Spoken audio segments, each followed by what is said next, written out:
people just haven't noticed and they've run out of time. Sounds good. Oh, overcooked it a bit.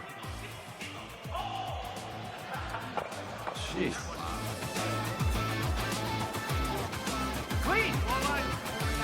Keep going, EP! Keep going. Keep going. Keep going. Keep going. Keep going. Keep going.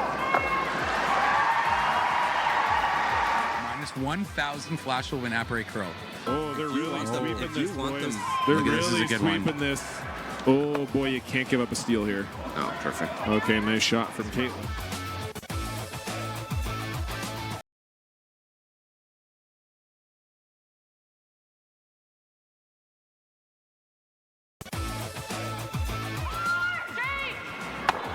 Yes, but here we go. It's happening. Yeah, draw for the win for Ryland Kleider. Needs a piece of the forefoot.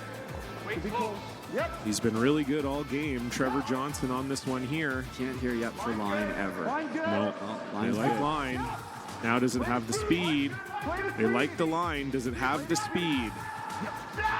They're going hard for line. You have to get by this top yellow. Trevor Johnson leaning on it. He's by it. Now does it stop in time? Has to stop in time. What a shot from Ryland Kleider. We thought it was maybe the hardest option up from the booth, but that's why we're not down there. A long day. A job well done.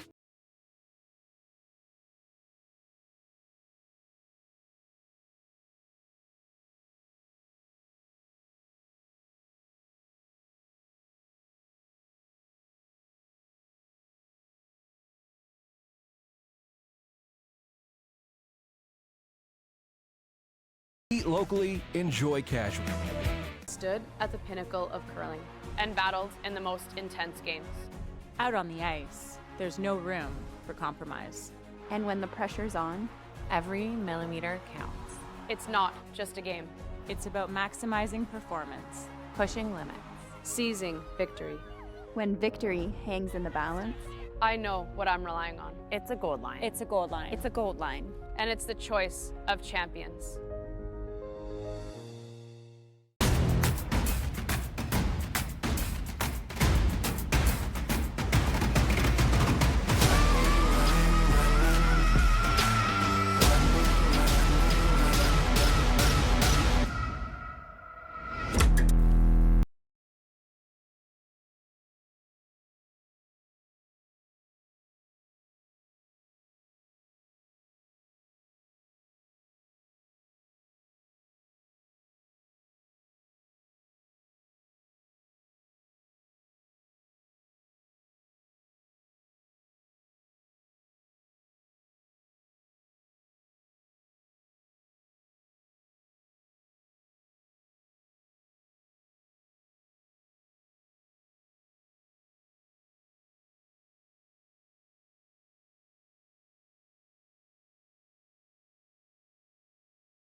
Locally, enjoy casually.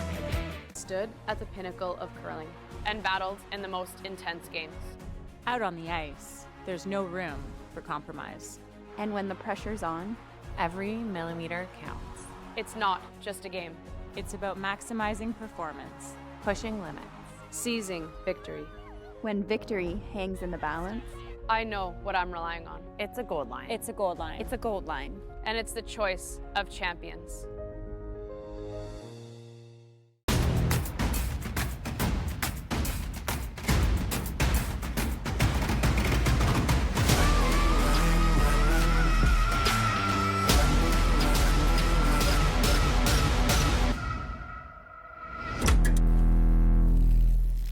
When it comes to the game we love, having the right gear makes all the difference. Gold Line's new curling shoes and brooms are a game changer. The shoes, unbelievably comfortable. And the brooms, lightweight and effective, giving you control on every sweep. When I step onto the ice, I'm not just prepared, I look sharp. Have you seen these shoes? They are a game changer. And the brooms? Light as a feather. It's a Gold Line. It's a Gold Line. It's a gold line. And is the choice of champions.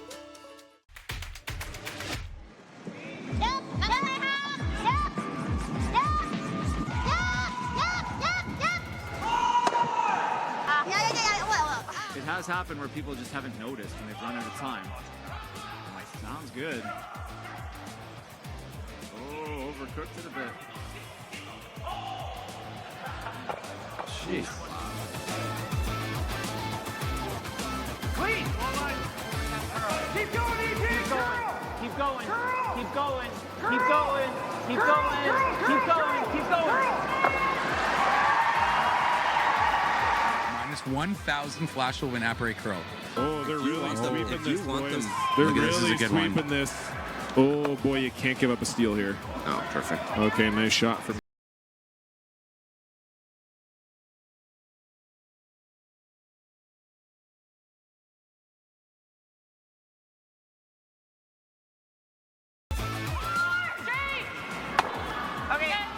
Yes, but here we go. It's happening. Yeah, draw for the win for Ryland Kleider. Needs a piece of the forefoot. He's been really good all game. Trevor Johnson on this one here. Can't hear yet for line ever. No, they Line's like good. line. Now does it have the speed? They like the line. Does it have the speed? They're going hard for line. You have to get by this top yellow. Trevor Johnson leaning on it. He's by it. Now does it stop in time? Has to stop in time. What a shot from Ryland Kleider. We thought it was maybe the hardest option up from the booth, but that's why we're not down there.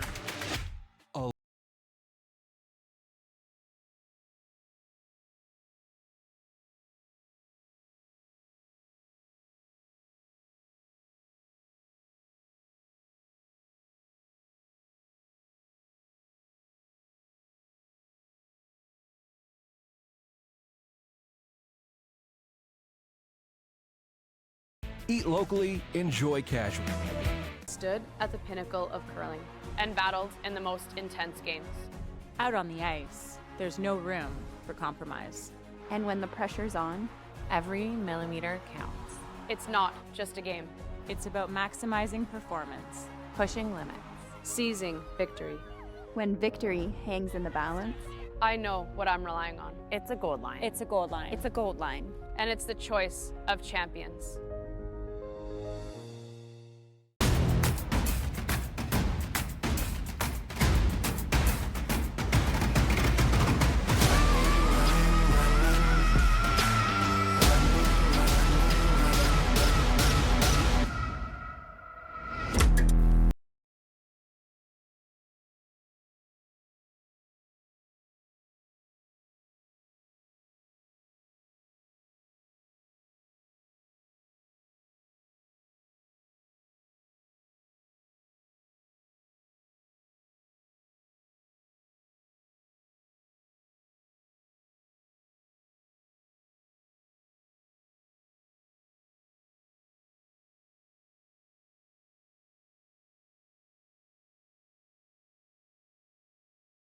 Game.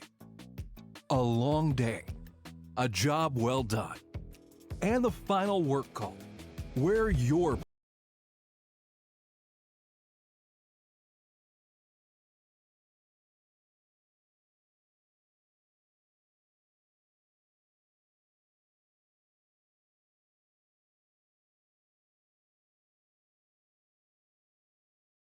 enjoy casually.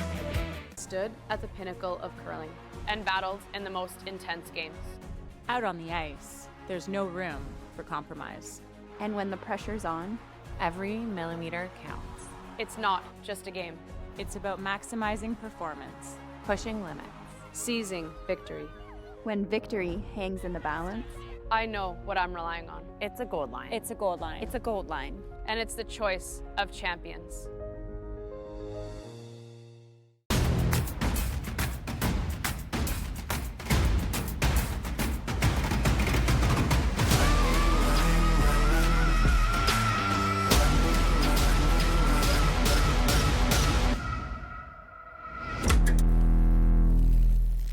When it comes to the game we love, having the right gear makes all the difference. Gold Line's new curling shoes and brooms are a game changer. The shoes, unbelievably comfortable. And the brooms, lightweight and effective, giving you control on every sweep. When I step onto the ice, I'm not just prepared. I look sharp. Have you seen these shoes? They are a game changer. And the brooms? Light as a feather. It's a gold line. It's a gold line. It's a gold line. And is the choice of champions.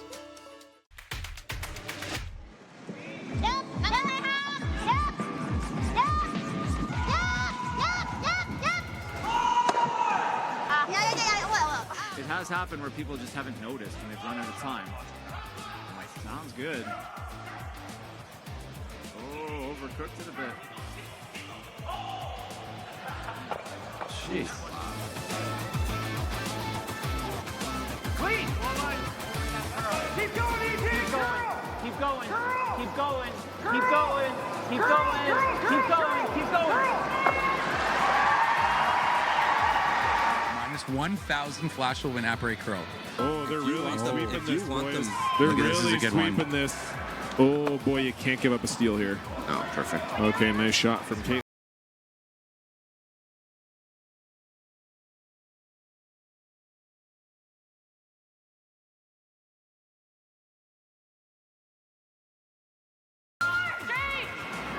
Yes, but here we go. It's happening. Yeah, draw for the win for Ryland Kleider. Needs a piece of the forefoot.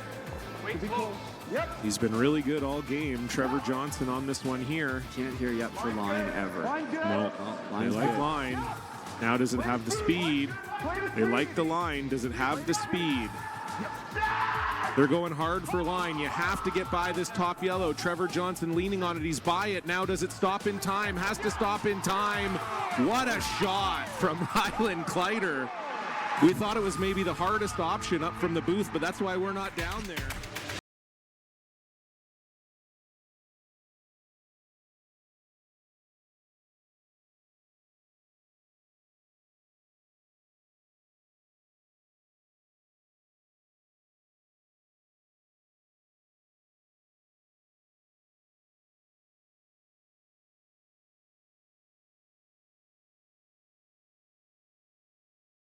Enjoy casual. Stood at the pinnacle of curling and battled in the most intense games. Out on the ice, there's no room for compromise. And when the pressure's on, every millimeter counts. It's not just a game. It's about maximizing performance. Pushing limits. Seizing victory. When victory hangs in the balance, I know what I'm relying on. It's a gold line. It's a gold line. It's a gold line. And it's the choice of champions.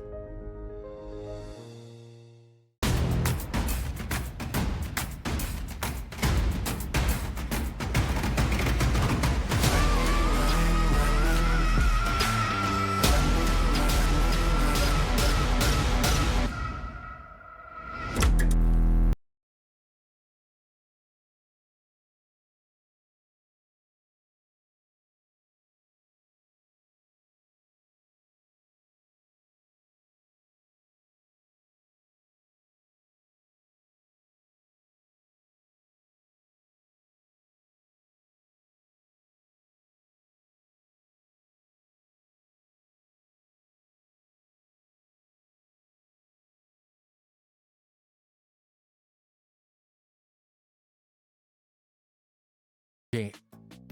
A long day. A job well done.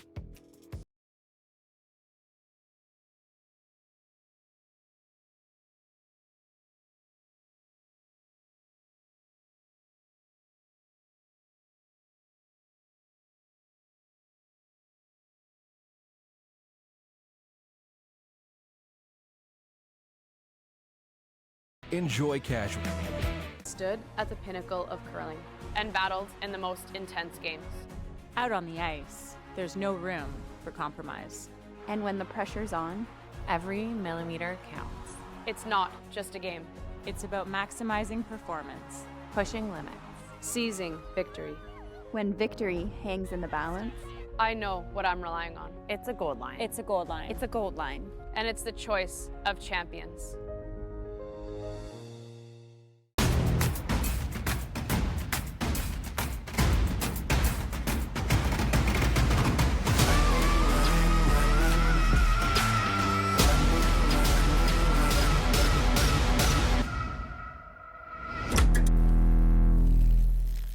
When it comes to the game we love, having the right gear makes all the difference. Gold Line's new curling shoes and brooms are a game changer. The shoes, unbelievably comfortable. And the brooms, lightweight and effective, giving you control on every sweep. When I step onto the ice, I'm not just prepared, I look sharp. Have you seen these shoes? They are a game changer. And the brooms? Light as a feather. It's a Gold Line. It's a Gold Line. It's a gold line. And is the choice of champions.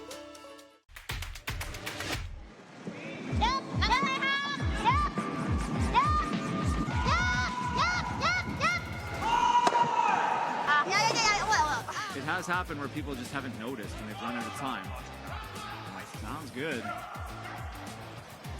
Oh, overcooked it a bit. Jeez. Clean. Keep going, ET. Keep going. Keep going. Keep going. Keep going. Keep going. Keep going. Minus 1,000 flash will win apres curl. Oh, they're really sweeping this, boys. They're Okay, this is really a good sweeping one. this. Oh, boy, you can't give up a steal here. Oh, perfect. Okay, nice shot.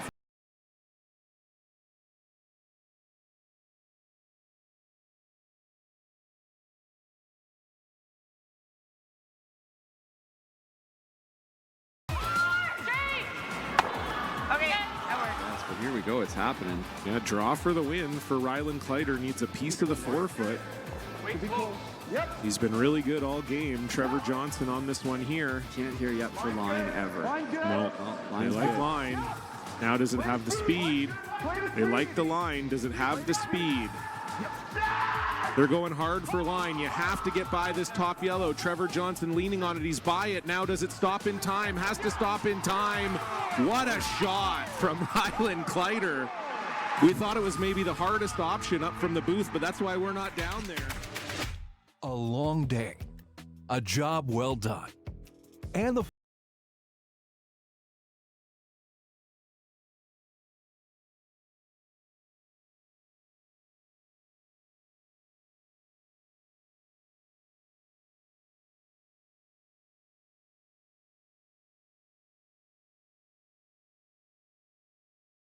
locally, enjoy casual. Stood at the pinnacle of curling and battled in the most intense games. Out on the ice, there's no room for compromise. And when the pressure's on, every millimeter counts. It's not just a game. It's about maximizing performance. Pushing limits. Seizing victory. When victory hangs in the balance, I know what I'm relying on. It's a gold line. It's a gold line. It's a gold line. And it's the choice of champions.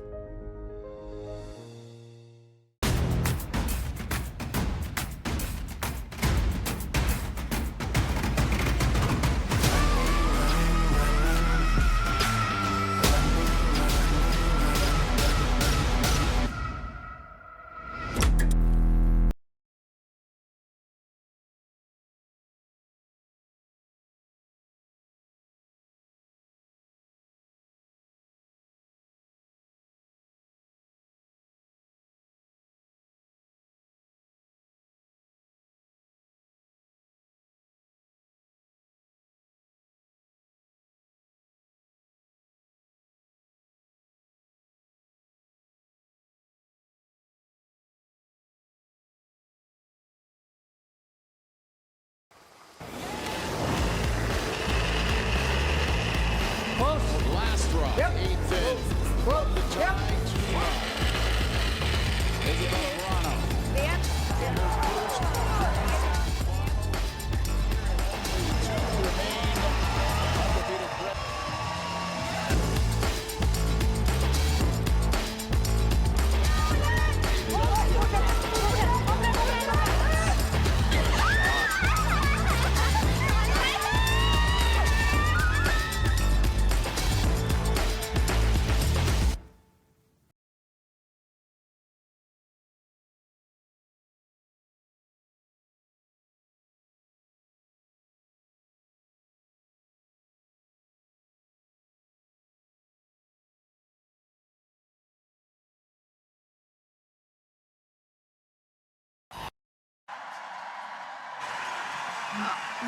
with like a giant Saskatchewan flag, and they're gonna like incite the crowd.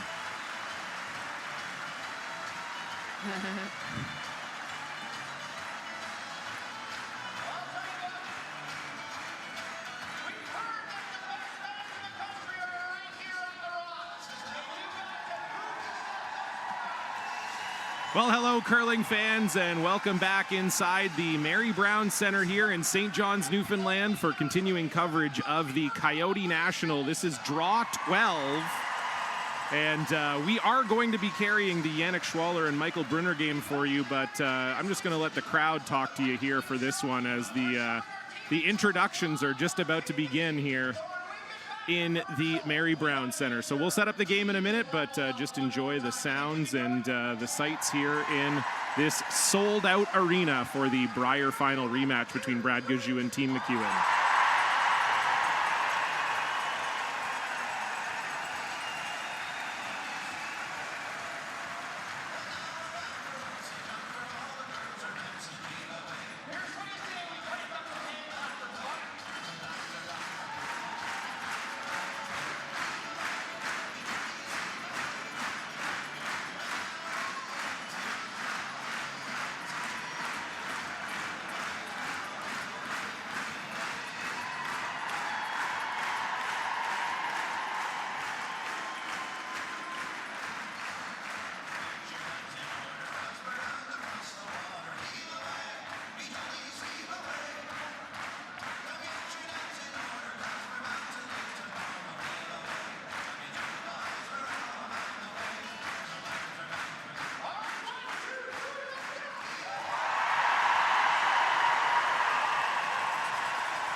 I can't even hear in-house MC Robbie Doherty. It's so loud in here.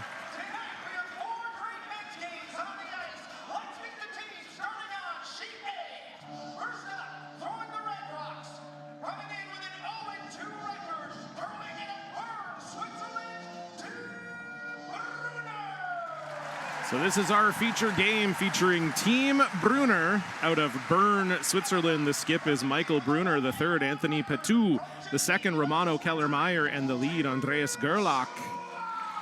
And on the other side of the sheet, it is Team Yannick Schwaller. Yannick Schwaller on the bench this week, recovering from a little knee surgery. And so it will be Benoit Schwarz Van Berkel throwing the fourth stone. Sven Mikkel at third, calling the game. Kim Schwaller, Yannick's brother, filling in at second, and Pablo Lachat Couchepin at lead, and they are curling out of Geneva, Switzerland. All right, we are going to take you back to the rest of the noise here in St. John's.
Team McEwen just entering the building to Stone Cold Steve Austin's theme song, Colton Flash carrying the Saskatchewan flag.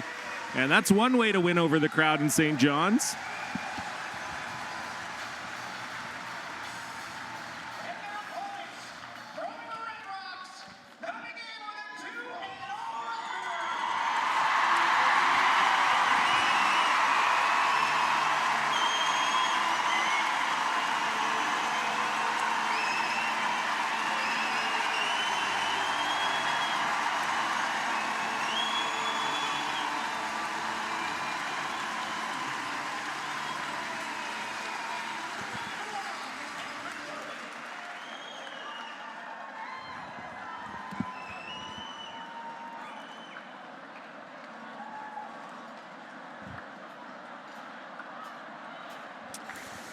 Well, there you go. That was a pretty electric entrance from Team Mike McEwen and Team Brad Gujou, and now we are ready to get underway here on Sheet A for this all-Swiss battle between Team Brunner and Team Schwaller. John Cullen with you here at the Coyote National, and pleased to be joined on color commentary by Isabella Vrano. Hello, hello. Thank you so much for being here, Isabella. And these are two teams I think, you're a little more familiar with, being two European teams. This is a rematch of the Switzerland European qualifier. What are you expecting out of these two teams here today?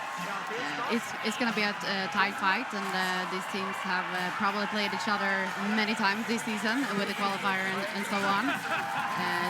But it's a fun twist now with Schwaller being at home. Ben was skipping, so I think it's going to be a fun game to watch.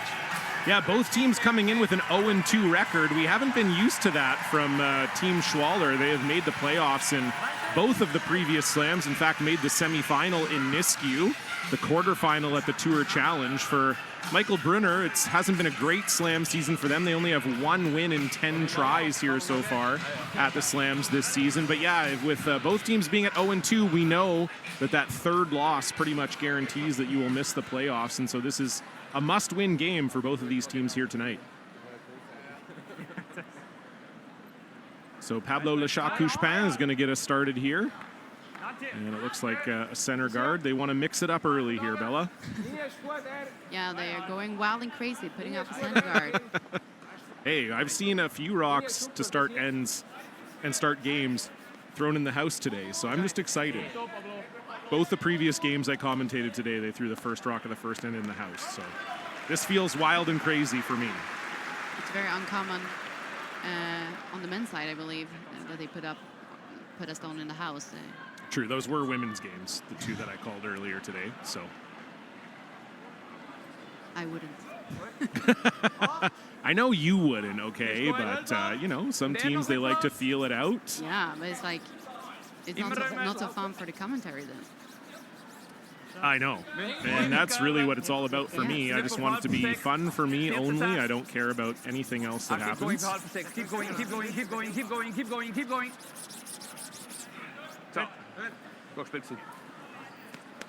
And so not quite fully buried there for Andreas Gerlach. And I have to say, Bella, we don't often see the players' bench this busy, at least not at the start of games, but clearly all the teams wanting to soak in the atmosphere at the Mary Brown Center. I see a couple of your teammates down there, Team Mowat.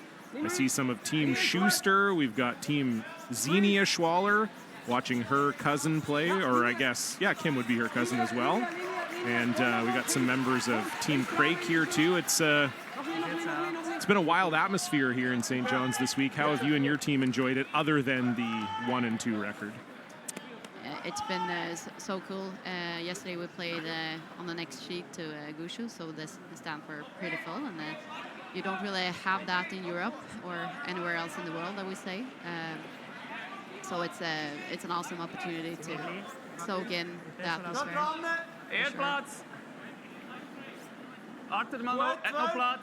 Nice freeze there made by Lechak-Couchepin, and Gerlach going to follow down here. Freeze, linie van kort, no bounce. Brunner, a team that favors those giant sweeping strokes. Bella, how do you feel about that? The effectiveness. There seems to be some different schools of thought about those wide sweeping strokes. Yeah, I think it's hard to tell, to say like exactly this is right or that is wrong.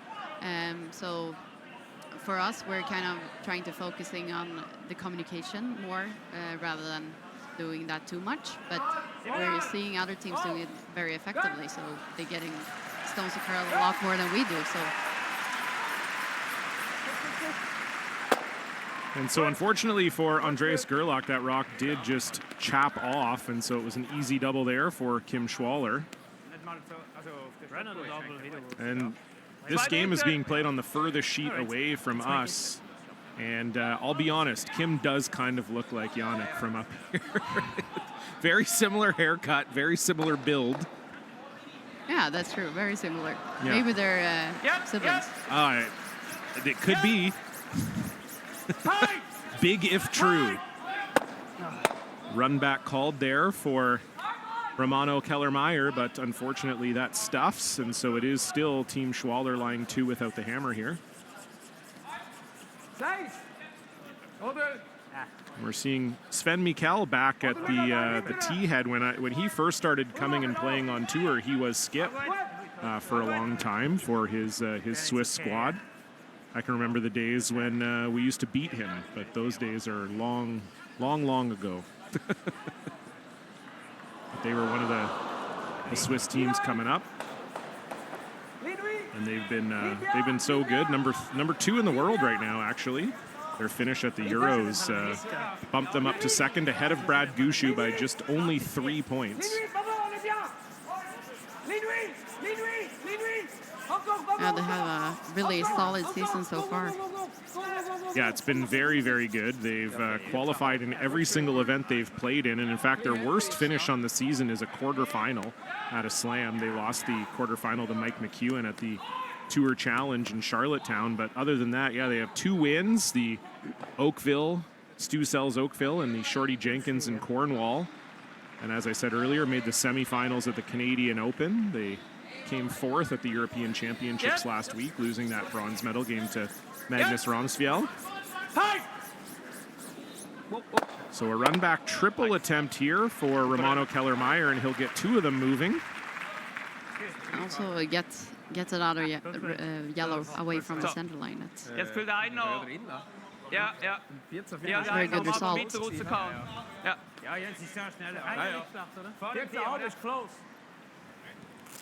So keeping the lineup consistent with Sven Mikkel throwing third but holding the broom, which is what Yannick does when he's here. Benoit sweeps the first 4 and then we'll throw the last 2.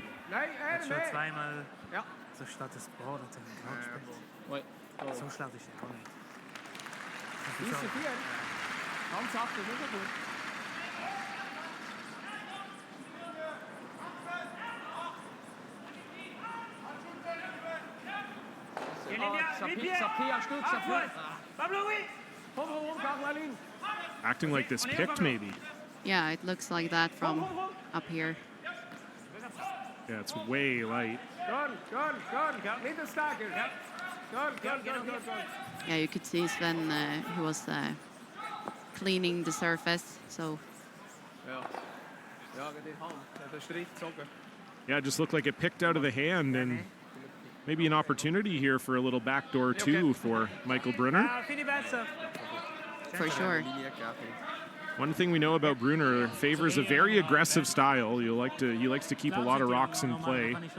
Lives on the edge, Isabella, which you maybe know a little something about that too. Your team likes to keep a lot of rocks in play too. Yeah, I think it's fun to play a fancy game, but sometimes we should probably hit a bit more, I don't know. Hey, I love a fancy game. That's my favorite kind of game. I don't think so. Don't want to roll too far here, and that's really nice. Yeah, very good roll there. From Anthony Petou. And over T-line as well. So.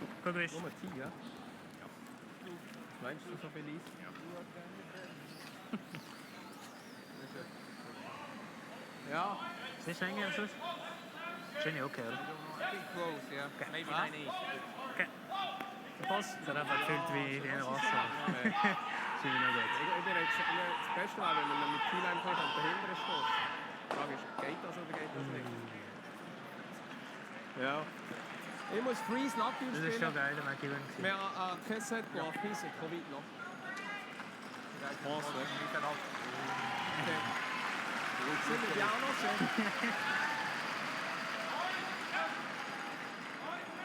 So just a freeze here for Sven Mikkel.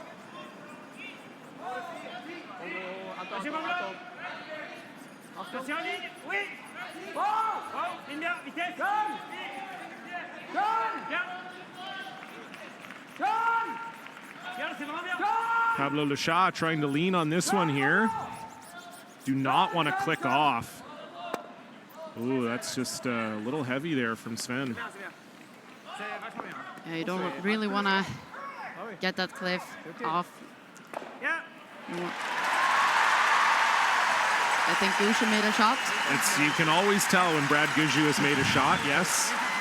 Made a double there to get himself out of trouble against Mike McEwen. That game, of course, available for you on Sportsnet. And Ross White is playing Mark Muskatovitz on our other home team stream tonight. Brent Lang and Nicholas Edin have the call for you on that one. What? Easy. So this is a really good chance now here, Bella, for Team Brunner. What? I just want to make sure you roll here so you don't leave Andy. leave a double back. Really good. It's really nice touch there from Patu, and indeed they lie too. Yeah, pretty much forcing Schwaller to freeze on the other side, and I don't think they played anything on this side. No, they've barely played any draws at all. So other than Pablo's first two, so this is going to be tricky. I mean, if anyone can do it, it might be Mr. T, Benoit Schwarz van Berkel. Well, of course. It's a tough shot to do in the first end. It's not your ideal setup maybe for the first end, but again, they had that pick, and that's pretty much what put them in this situation. Sometimes it is like that. See if Benoit can work his magic here.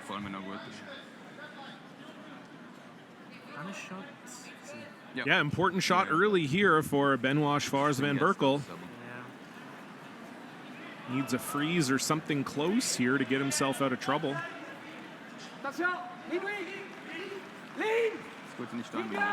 Calling for line early here.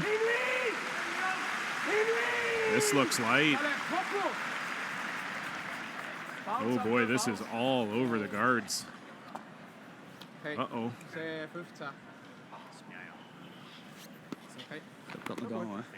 Like you said, Bella, just a really tough shot for your first one, especially with a freeze needing to be so precise, but that not even close there from Benoit.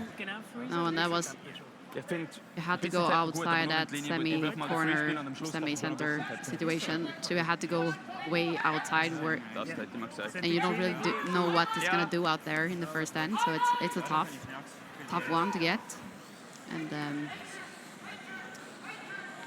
now Brunner can close this house even more and make the floor foot even smaller. So.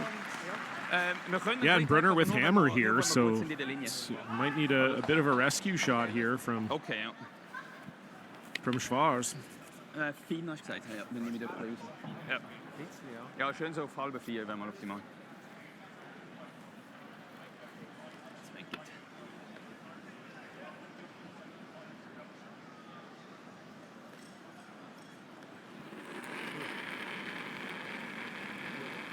So Michael Brunner already lying to his first shot here in the first. Chance to potentially bring 3 into play. Aber bis freeze. Linie rum gut. Bis freeze. Bis freeze. Eher curl. Wenn Andi. Andi dann. Andi dann. Müssen noch curlen.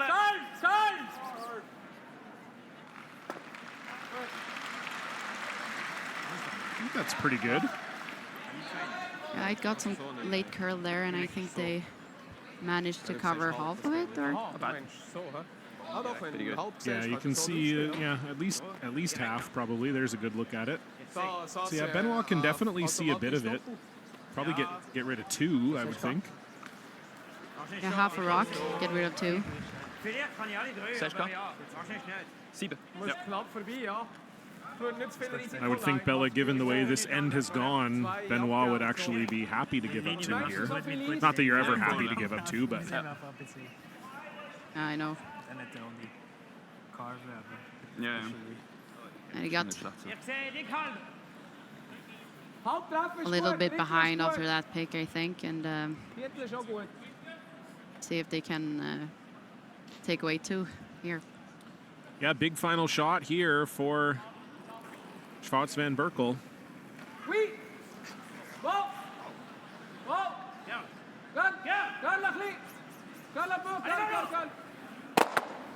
And will that second one go? Yes, it does. So really nice shot there from Benoit, but it will be a draw to the paint for Michael Brunner to score 2.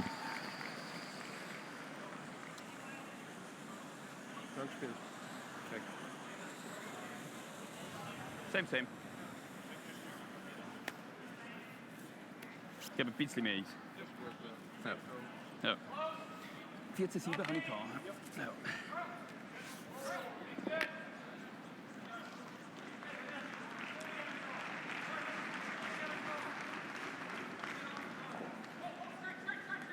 Final stone. Michael Brunner just needs to hit the 12. Ist gut. Sind noch ein bisschen breiter. Nicht gut. Achtung, jetzt gerlet da. Schön ist die.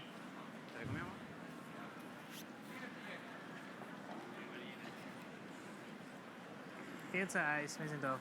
And no trouble there. So 2 will go up on the board. We'll get our first look at Team Schwaller with the hammer when we come back.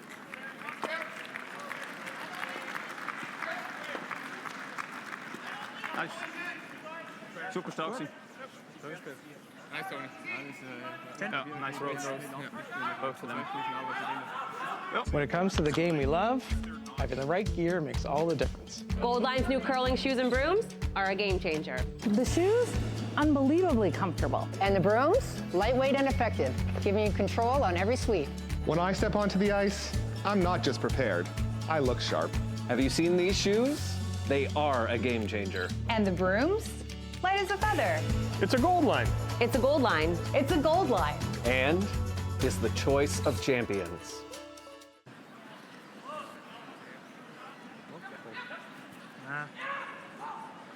Einfach 14,5.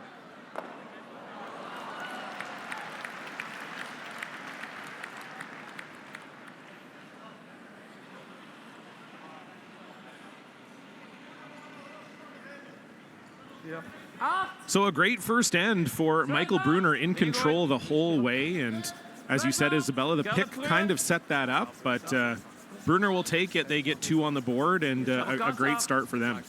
Yeah, and they took that chance, and they made some really good shots after that as well. When you get those chances, when you get a bit of luck, you have to also make a few to take your 2.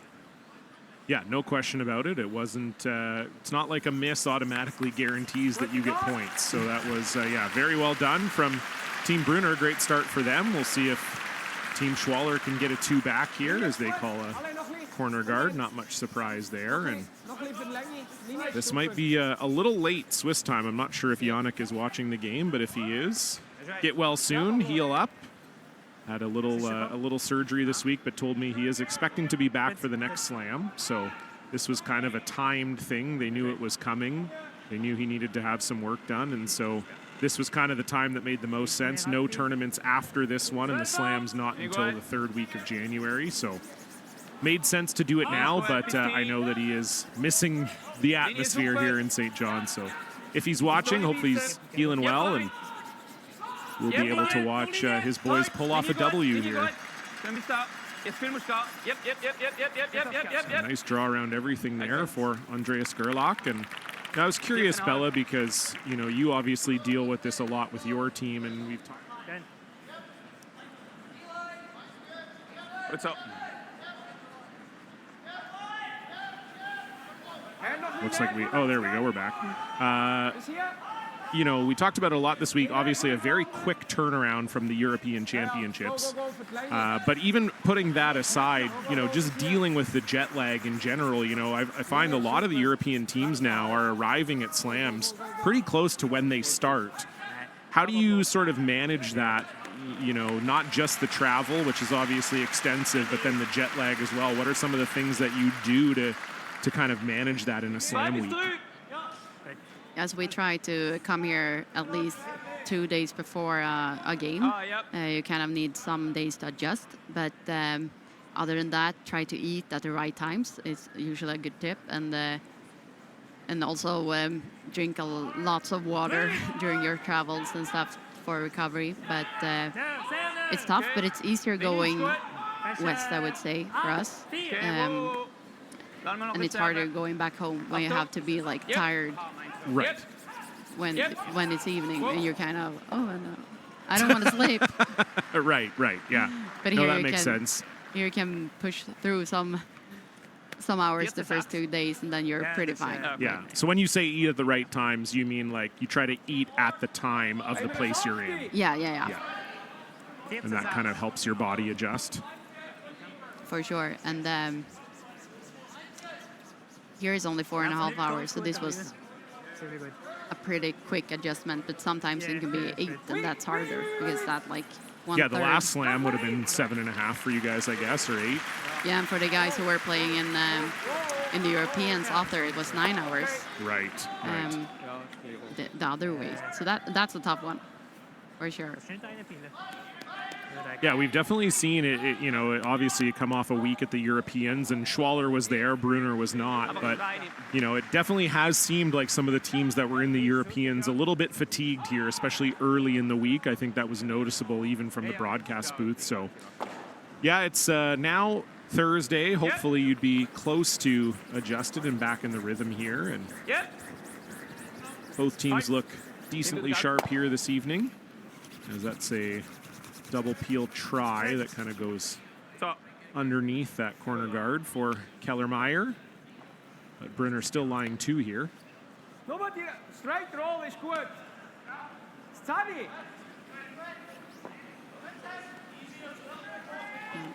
Team Schwaller is deciding to hit and roll on these now. Don't want to leave them too long. Maybe also to keep the blank alive somewhat.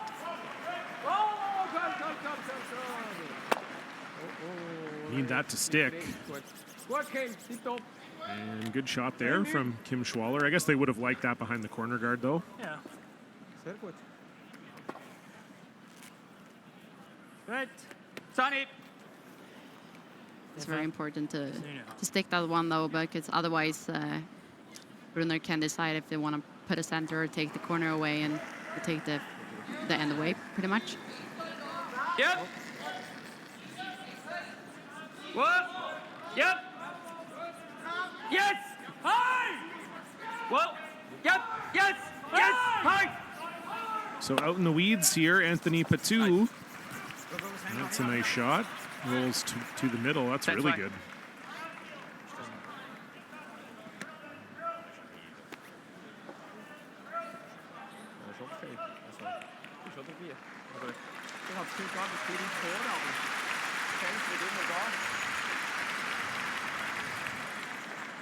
So I think this is a point in the end where you soon have to decide if you want to really go for your deuce or if you want to blank this end and try on the next one. Looks like they're doing a combination shot here, I think. So with freezing that back one, they could potentially get Brunner to blast it all, or if they get a miss, they can draw around the corner. So they will have some options with this if this is made. You think they're freezing the back one here and not the top one? Yeah, I think so. Okay. I could be wrong, though. Well, it was just a question. I didn't see where they indicated, but yeah, it does look like you're right. Benoit's lining it up as though that's the call. Oh, I'm hearing some French. I do understand that. I heard regard, which means look. I only know oui. There you go, oui, right there. Yes. And that's a really good shot from Very Sven good. Mikkel. Dead nut freeze. And now we're going to see Brunner try to follow them down. So this is interesting, too. I like this call. Let's party, baby.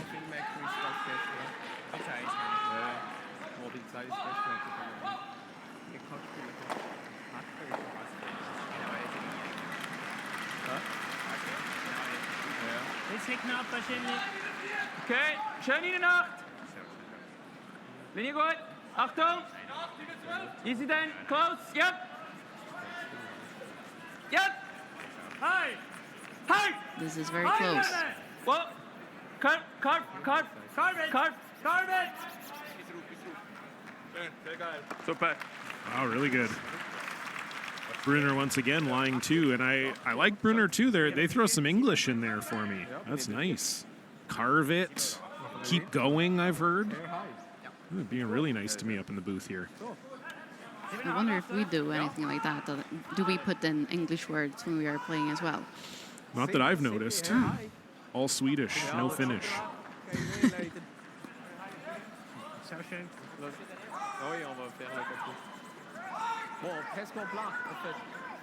So looking like a blast here for Sven. Yeah.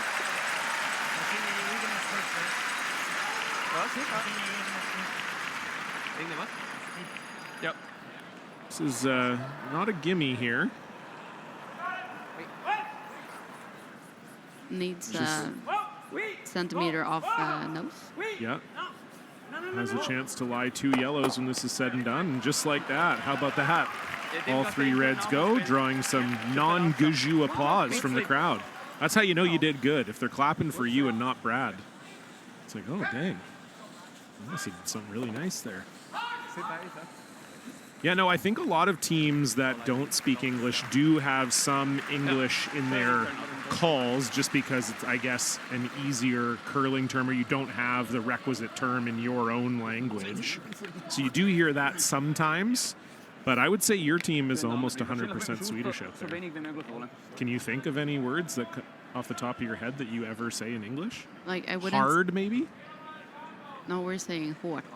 Oh, okay, and that means hard in, okay, in Swedish. Okay, well, But you looked at me like I was from outer space. I don't know what the word for hard is in Swedish. Double try for Michael Brunner, but that will get stuffed, and now a really good chance for Team Schwaller to get a 2 set up. Okay, so you're saying hort? Hort. It does sound like hard, though. When you're screaming it, like, at least give me that. It sounds like hard. Yeah, it does actually.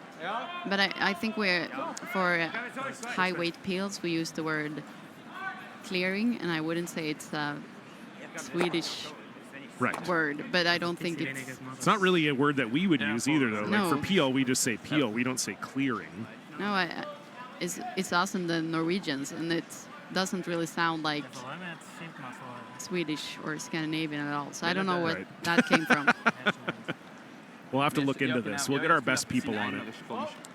So it's an open hit here for Benoit Schwarz van Berkel on his first.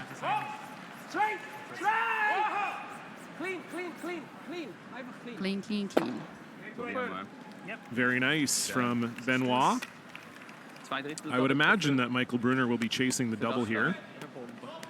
It's not easy, but it's certainly there. The calf.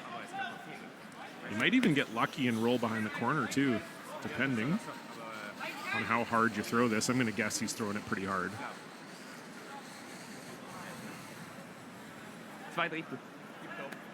Michael Brunner did play with Yannick in the past as well. Went to a world championship with him. Yeah, they played a lot in the junior years together as well. Mm-hmm. Or at least Romano and Yannick, I think. Yeah. So final stone for Michael Brunner. It's about an 8-foot double. Yep. Yes. Yep. Whoa. Just missing it. Really good try, but it sails on by, and so similar situation to last end. Just got to draw and hit paint for 2. Yeah, those freezes of back 8 there, this end really helped set this up. That first freeze by Sven was spectacular. Couldn't have walked it down there any better, as we say in English. So final stone, Benoit Schwarz van Berkel just needs to hit paint. No. Ik loop bij heavy, Pablo. Ça commence à curler. Moi, je pense qu'on est vite. Je pense means I think. I think it's heavy was the saying, but even if it's heavy, it's not going to go out the back of the house. And so it will be 2 on the board for Schwaller. We've got a tie game. Brunner will have the hammer in the 3rd.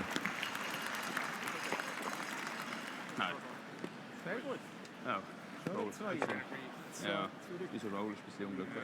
Es war noch gut, aber... Ja, nicht gut. There's a place where the world's best curling not only lives, it rocks.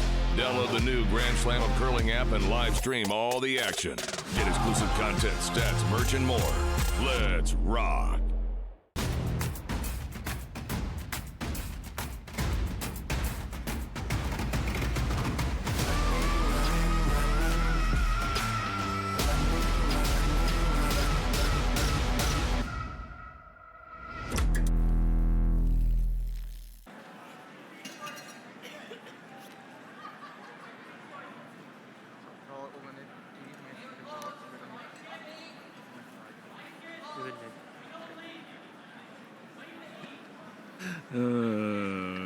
Welcome back, curling fans,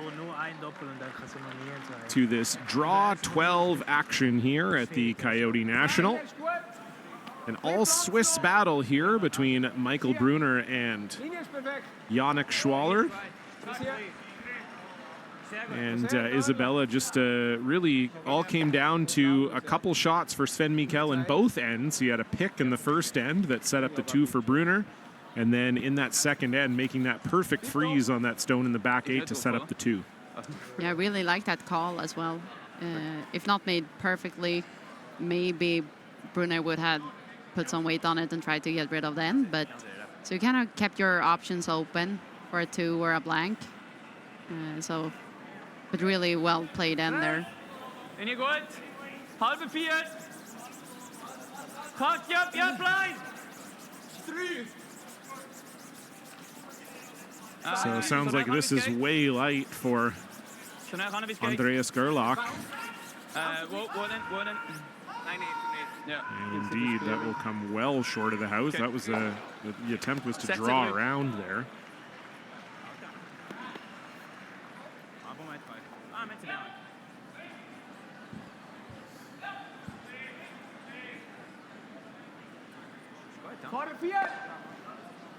So some brief updates for you on the other sheets.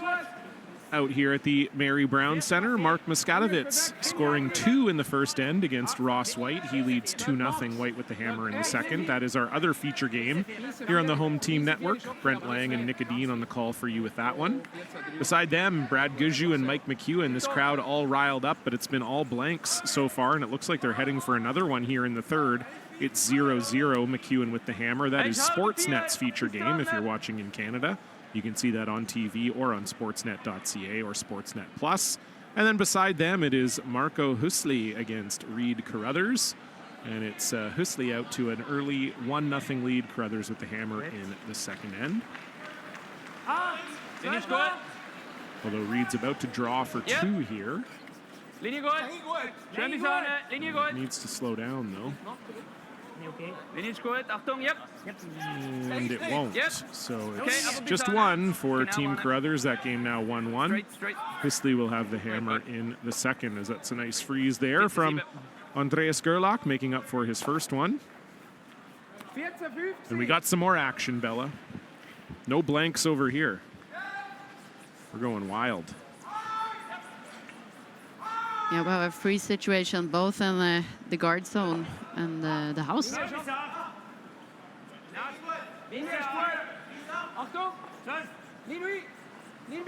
So both teams trying to set up the angle here, and then we'll probably hear a kaboom. A clearing.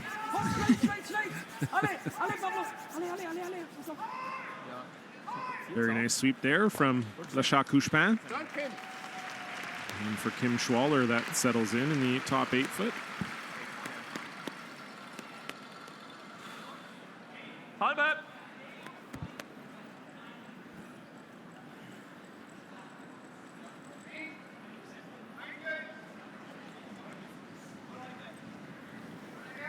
Whoa. Whoa. Close. Yep. Whoa. Right. Kaboom. There we have it. Although it did leave 2 Schwaller stones in the house.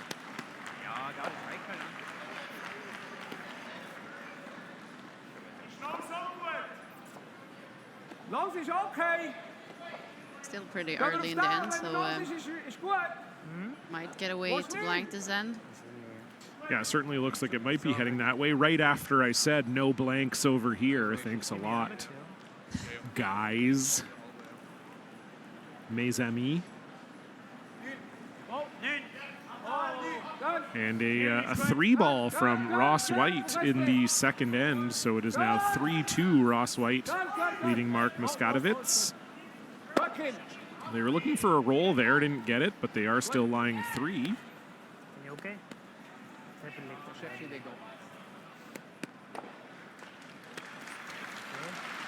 Kannst du nicht in eine Doppel haben, oder was ich die Rolle? So, ja. Was meinst du?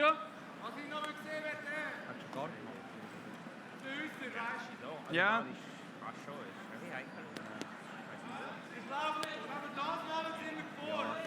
Yeah.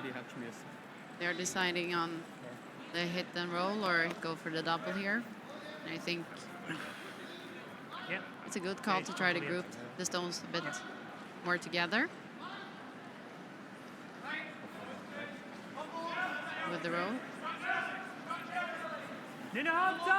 Whoa! Whoa! Tony! Okay, good.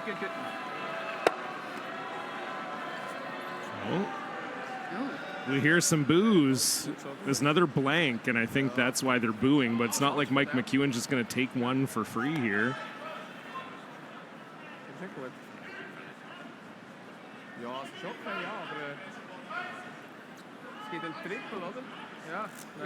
That entrance of Team Mike McEwen was epic. It was epic. I think maybe they were taking some notes from your Grand Slam of Karaoke performance. Yeah. I don't know how much of it was hearable on our broadcast, but yeah, Mike McEwen wasn't normally in the team intros. They line all the teams up on the sheets, and Robbie does his thing. And Mike McEwen nowhere to be found, and they got halfway into his intro, and then they cut it. Played Stone Cold Steve Austin's theme music. Mike McEwen came out with a big Saskatchewan flag and the ugly stick they made yesterday. And I have to say, I thought they were going to get booed on the way in, but the crowd, I think, they liked it. They liked what was going on. They want Mike to lose, make no mistake, but I think they love a show. They love a show, yeah. And who doesn't? I love a show, too. So another open hit for Sven Mikkel. They continue to lie 3 as neither team can really find this roll here, Bella. Yeah, I think it's been tough finding the takeout rolls this week, I would say, and it's or at least for me. Can't speak for all the teams, but it's been really good ice. So it's your fault. Yeah, it is. Oh, this looks real good. There we have it. Oh, very close. I don't think it's still wide open. Really close, though, from Anthony Patou. And it might have even lined up here, Bella, where they can, hit this top one and kind of spread all their yellows out.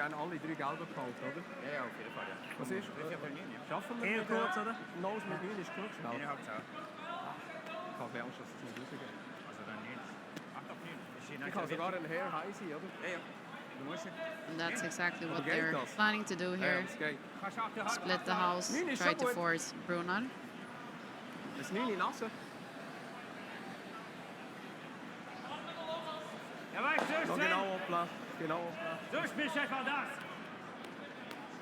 Ich finde das gut. Da kann man vielleicht den, den ich anspielen, so da überrollen. Das 9. Darf ich noch das Tag mehr? Ne, und klar. Aber her ist auch noch gut.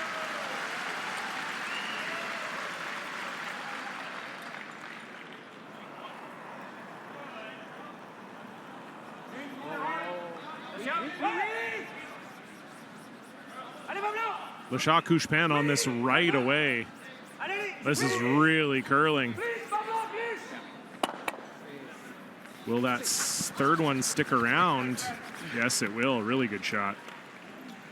And a good sweep there from Pablo. I don't think they loved that out of his hand. That's what sweepers are for. That's true. Yeah, that's true. That's why I had to quit. I wasn't 6'5" and looked like I was carved out of Roman marble, unfortunately. That's why they put me on skip position. Right. I can switch. I mean, you won the mixed doubles championship. You can't do that without being able to be at least a little bit good at sweeping. Well, I think Rasmus is probably sweeping 98% of ours. He's sweeping his own and mine. Oh, okay. So I'm throwing without a skip, and he's throwing with a skip. Oh, I and see. he runs after his own songs. Oh, okay, yeah, so it doesn't matter. Yeah. No. You've got it made then. That's the easiest mixed doubles setup. You just throw 2 rocks and stand there. Yeah. Hell yeah. I'm jealous. Okay. Yeah, I don't mind. I gotta find my way onto a team like that. No matter what team I'm on, I'm throwing 1 and 5 for sure. So maybe I can also find my way into not sweeping. Maybe I'll play with Joanne. Maybe I can get Joanne out of retirement, and then she can just sweep all our rocks. Yeah, she's a really good sweeper. So That's that what would I'm be and she's also a very good thrower. So. True. Maybe I'll text her right now, see what she's up to. I think there's one more Olympic Trials qualifier event scheduled, so maybe we can get into that and make some noise. I'd love to see that. Hard. So Anthony Patou went down, thought maybe he could line up the triple here, but doesn't even make the double. And so it's still Schwaller lying the 2 here. Not really a great steal situation though here, Bella.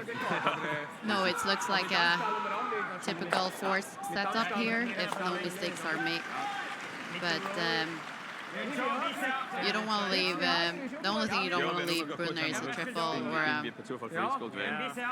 or an easy hit and roll, but it's not really easy hit and roll with the stones separated like this. So you just want to make sure they're pretty leveled.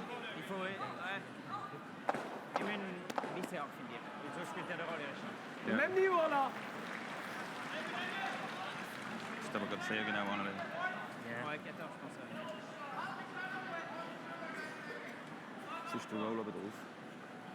Of daaronder dran. So drawing the open side here is Benoit Schwartz van Berkel with his first.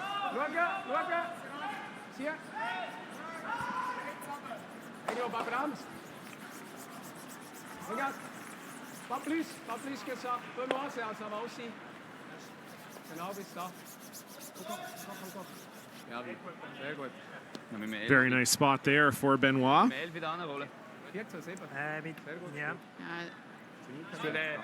No immediate triple available, at least. So they're gonna try to make the roll here, and maybe they could get away with a blank if a half mistake is made by Schwaller on the next one.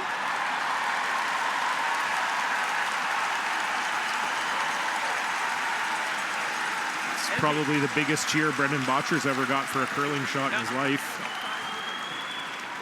The one time he won the Brier, it was in the bubble, so he wasn't getting the requisite cheers you would usually get, befitting a Brier champion. It was like a cardboard situation in the audience, right? That's right, yes. And they didn't equip the cardboard with any sort of like sound mechanism for cheering, unfortunately. Yep. Close. Yep. Whoa. Cut.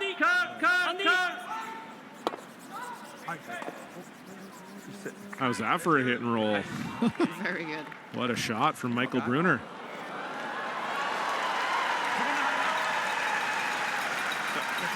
And Mike McEwen just missed a shot, so that was what that cheer was for.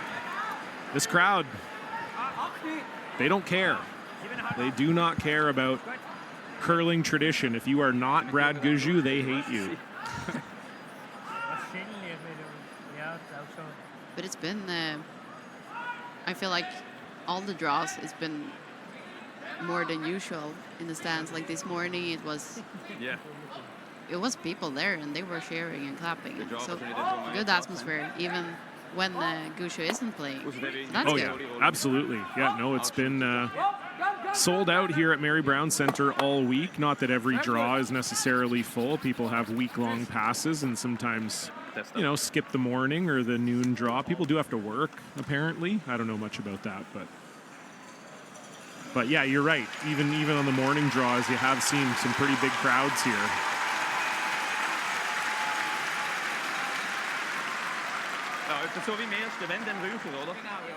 So a great short run back there from Benoit, no mistake, and forcing Brunner to the 8-foot.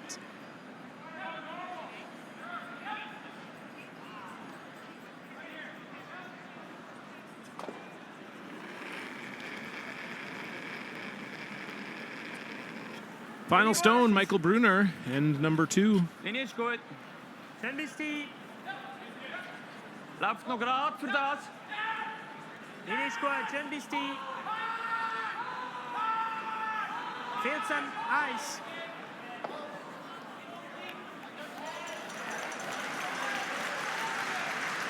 And no mistake, right on the lid for Michael Brunner, so they will put 1 on the board, and Team Schwaller will have the hammer in the 4th when we come back. So, nice. Sweet. Easy. Sehr gut, sorry. Erstes Aus, zweiter Guard. Vom Platz her so halbe 4 bis ganz 4. I've stood at the pinnacle of curling and battled in the most intense games. Out on the ice, there's no room for compromise. And when the pressure's on, every millimeter counts. It's not just a game. It's about maximizing performance, Pushing limits. Seizing victory. When victory hangs in the balance, I know what I'm relying on. It's a gold line. It's a gold line. it's a gold line. And it's the choice of champions.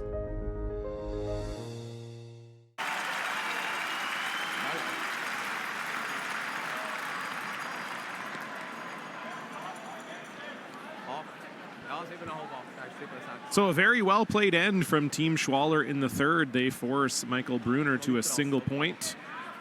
And now we'll see if they can do some damage here, Bella, as they are hoping to put another 2 on the board at least. Yeah. Starting with a 4-foot draw here. I believe that the other Swiss team will maybe put up a corner guard, or you could do a delayed one, but I think they're gonna choose it.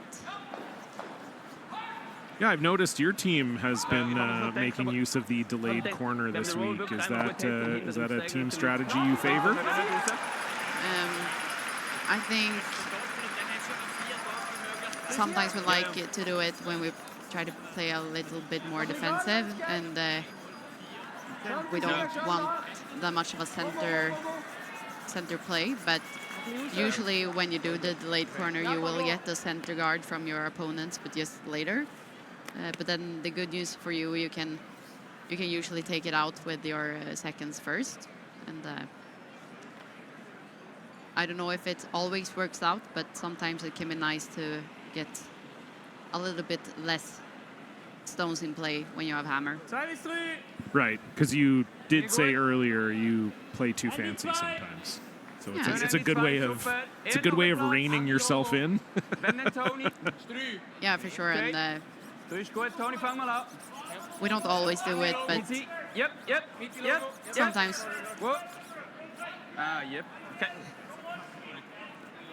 So yes, the corner guard up for Team Schwaller and the center guard up for Andreas Gerlach.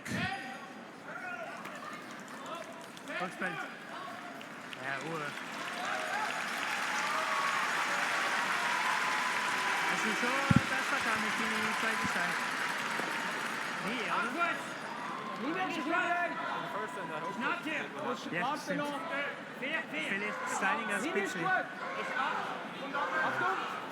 Sicher bist dran! Ja, go, komm jetzt. Alle, komm Ben. Straight, komm noch ein bisschen. Kann sein, dass der Steig langsam lässt. Nice shot there from Le Chat Couchepin. Aber es ist 14-2 und es ist... I feel like we've seen this setup before in curling. Yeah, a few times. As in, like, the second end. Just about 30 minutes ago. Not even. Da ist wieder der einer, oder? Vielleicht ist es eine Tendenz. Vielleicht ist es nicht schlimm. Ja, ja, auf jeden Fall hier.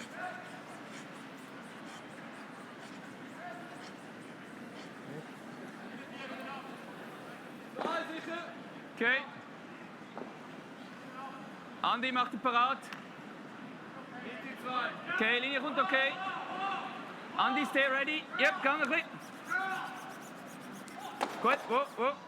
And with this quite similar setups every end, my friends in Sweden who doesn't play curling, they usually ask me, can you like outsmart someone on the ice with your strategy? And I would say maybe you could when you were younger, but, right, on this level, all the skips knows what they're doing.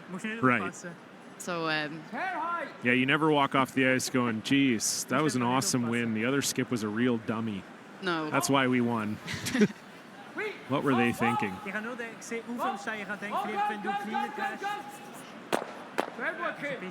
And nice double peel there from Kim Schwaller.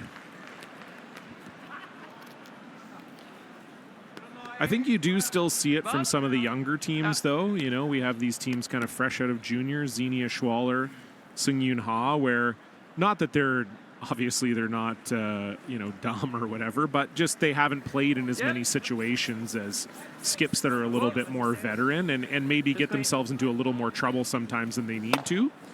We actually saw that earlier today with Xenia Schwaller, kind of overthought the 8th end and ended up giving up a 3 to Team Gim. So I think it's definitely still something that does happen sometimes, but you're right. Overall, and especially the setups at the start of ends and everything like that, I mean, I think teams kind of know, and all the analytics now too, you sort of know if we do this and they do that, the numbers say we should do this or whatever. So yeah, and it's and I think that's when you talk about the younger teams and probably including myself, it's all about playing a lot of games and getting that, I don't know, get to know all those situations. Yeah. And we would say getting the reps in English. Yeah. Yeah.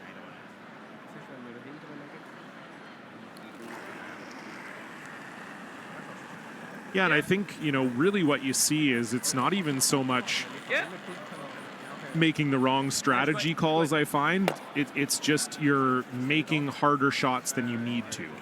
You know, I think that's something that the veteran skips are really good at, recognizing that the more simple shots you can give yourself, the better game you're probably going to have.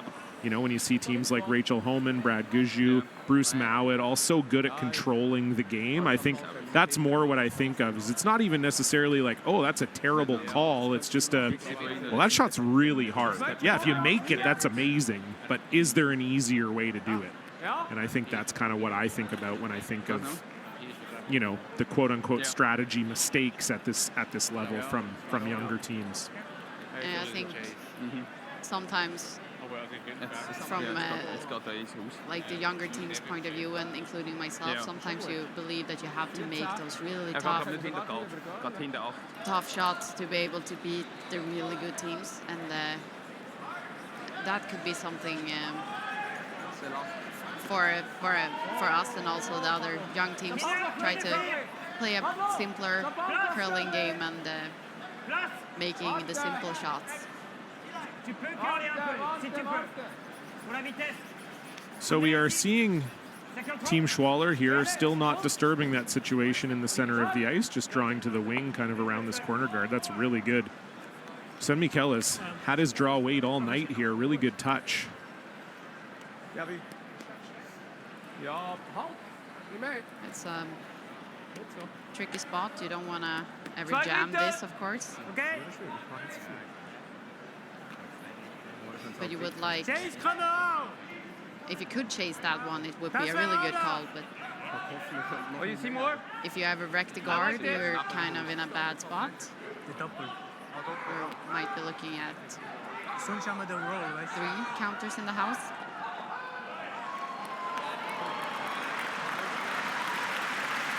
Chase. Yep. Stay out, okay, continue to score, eh? Yeah, but... So the chase is on here for Anthony Patou, and as you say, Bella, you got to be sure that you don't flirt too much with that corner guard. Whoa. Yep. Yep. Hi. Whoa. Yep. Yep. Yes. Kellermeyer on and off. They were trying to get a roll towards the middle, doesn't move too far. Dann, wenn er es angreift, dann kann er hier machen. Aha, das könnt ihr jetzt machen. So. So, und dann mit dem hier herrollen. Einfach ein bisschen schade, dass es nicht so gut wahrscheinlich. Maybe, yeah. Like, time was good, but... Ja, aber dort haben wir schon fest ein bisschen mehr. 9 Sekunden spielen. Das ist gut, ja. Hast du gern 11 mit so viel? It's not an easy shot rolling behind that corner guard from this. You can't really roll much more than a rock, and it's not much house behind that corner guard either. So. Yeah, we'll see if Sven's up to the task here. He's been very good so far this game. But yeah, you're right, and if you roll out, you're you might see the steal chased by Brunner. Aha, so, ja, ja, das ist so gut, aber der Doppel geht nicht mehr.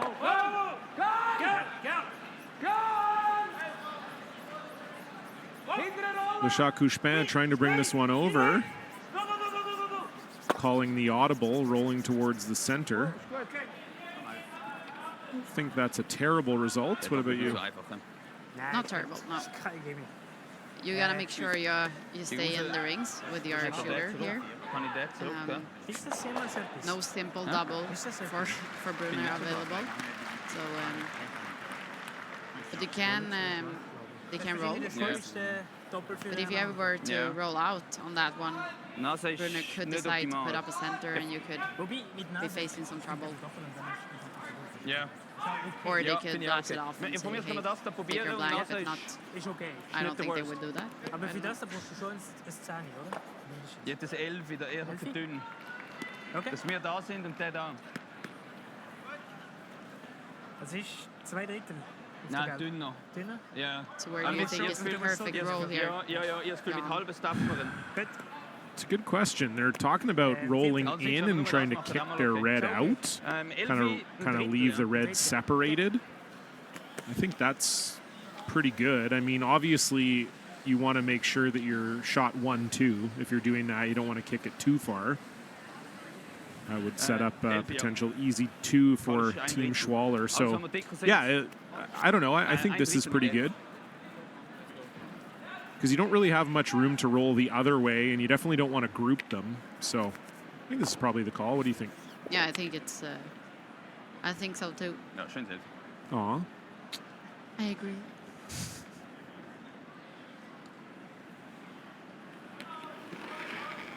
So first rock for Michael Brunner here in the 4th end. Trying to set up a potential force. They're not throwing a ton of weight at this. I don't know if it's going to be able to kick the red too far with this weight.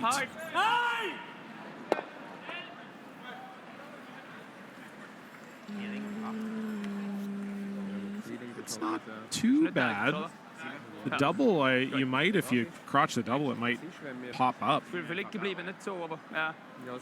Probably can't throw like a gun at this. Yeah. No, they want to make sure they stay with both of their yellows, and also you can't really play like a 6-second and half rock you would roll out to make the easy double, but on the yellow. Problem ist, also Nose, macht auch Nose, haben wir gleich keine 2, oder? Ja, mal vielleicht so. Sehr schwierig, wenn dann... Also du meinst so ist es da? Mit dem Ja. Wo aber du schon? Ja, wenn, dann spielt er das da und ist Corner gefreezed auf ihm, dass sie weisst eher noch. Ich weiß nicht, ob es da ist, aber wir können es probieren. Also 2 Drittel ist er mee, oder? Ich weiß nicht, ob das geht. 2 Drittel. You see any other options other than just trying to run this into the crotch here? Yeah, so like maybe going for a roll and try to split the yellows, and Brunner would probably be forced to take the second shot away, or maybe roll into line 2, but it's going to be a more difficult shot, so I think they might have a go at the double on the next one. I mean, certainly you have to get rid of at least one of these reds here. Yeah. Nou, het is blondé. Nou, het is blondé. Ja. Zo is goed, oder? Ist gut. 8 2 Drittel. I think they're going to try to roll so they don't have an easy double for Brunner.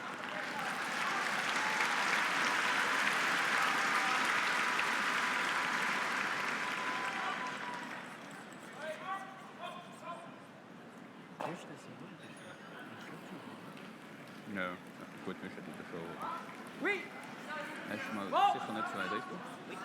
It's quite a bit of weight coming down here from Benoit.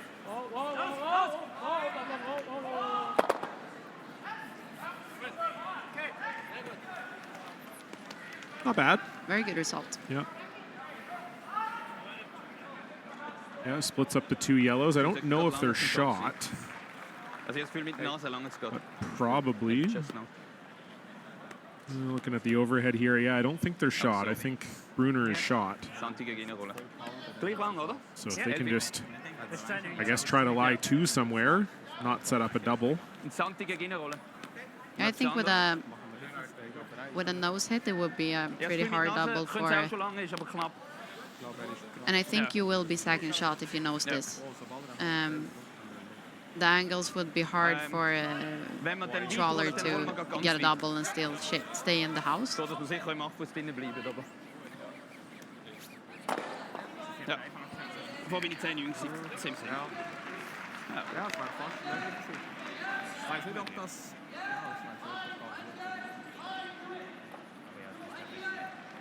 Ist gut gespielt. Auf jeden Fall.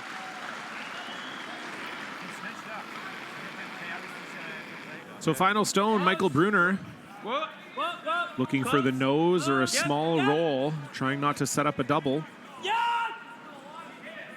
Can't over curl on this. Andreas Gerlach trying to hold it. Ooh, just. And I think that's pretty darn good. Yeah.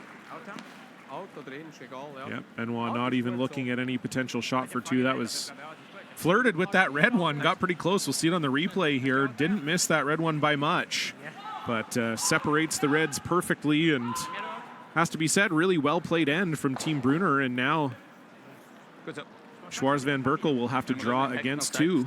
Needs a piece of the forefoot.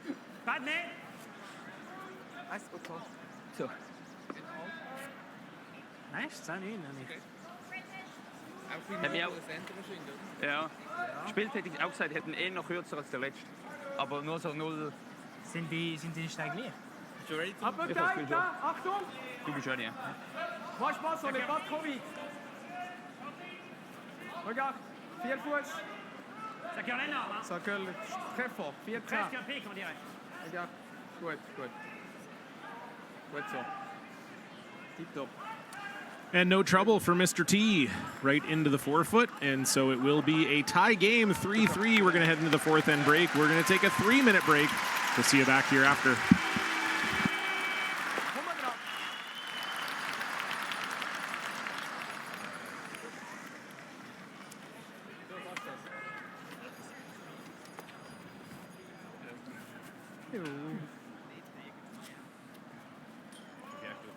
This is the Cornwall Curling Club. It's my home club. I started curling here when I was 7 years old. I decided to stick with curling because I really enjoyed the small team environment. I curled with the same girls from the time I was 9, basically until the end of juniors. So getting to form those friendships with my teammates was really special to me. I started curling because of my grandparents, and both my parents curled and my brother, so it was just like a whole family thing. And when you walk into the curling club in Truro, Nova Scotia, and everyone greets you, and it's such a warm environment, and it's fun. After school, we'd go, and all of our friends would be there, so it was just like such a fun environment. And I got to curl with some of my closest friends growing up, so it really helped me keep in the game, and we all had the same goals. I know what curling has done for our family, the opportunities it provided for both my girls. Nationally, you know, we've got to see, travel the world. It's just a great sport. It's a small community. People, you know, at all levels. Everybody knows each other. It's kind of a unique sport that way. It's a sport that enables him to build his confidence and to make friends while doing something that he really enjoys. Right now, at the age that they're at, it's just awesome to see when they come here and they see their friends at the curling club and the stuff they do off the ice too, and smiles and hanging out and just enjoying their time with friends.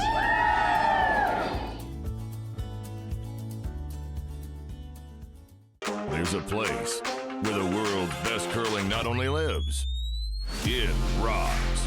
Download the new Grand Slam of Curling app and live stream all the action. Get exclusive content, stats, merch, and more. Let's rock.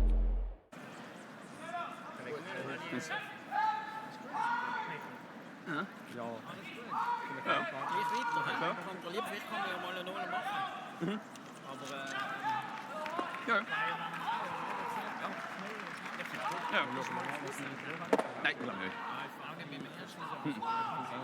Okay, alles gut. Dann, ich bin... Jawohl. Ja.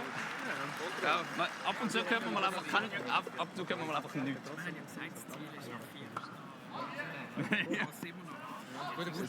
Der Gusto ist noch nicht fertig, das ist bis da. Das ist nicht warum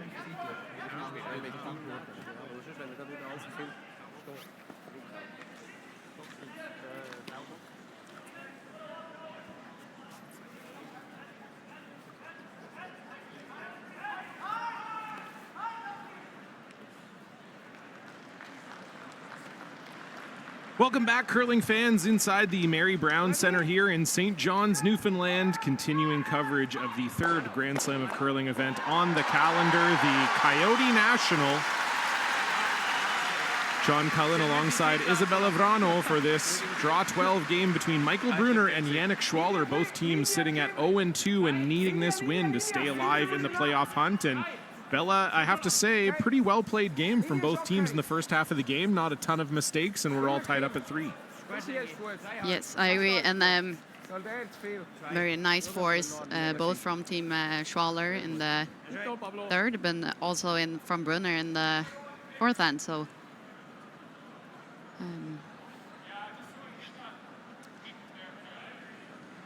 I feel like it's going to be a tight game to the last end. I don't know. I have that feeling. Well, I have commentated 2 extra ends today. I might as well make it a third. Hard! Halt no set! Weiter Römer, keep going!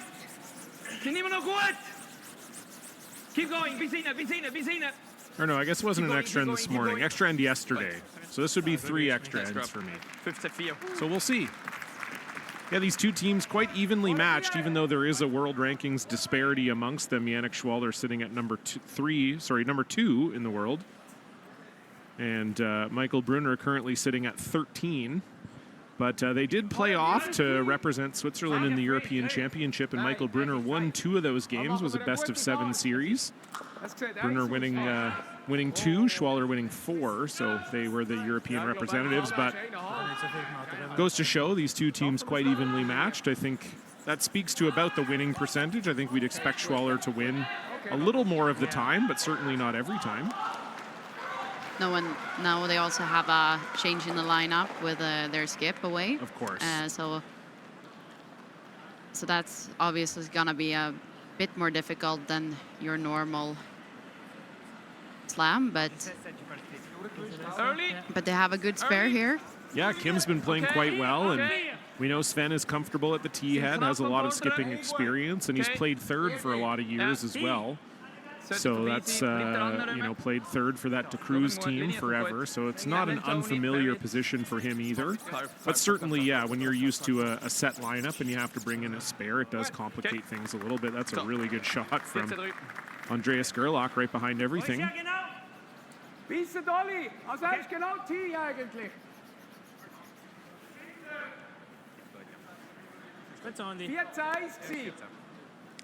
When it's only for a short period of time with Yannick away, it could also be a little bit fun to try some other positions on the team, skipping instead of sweeping, and I don't know.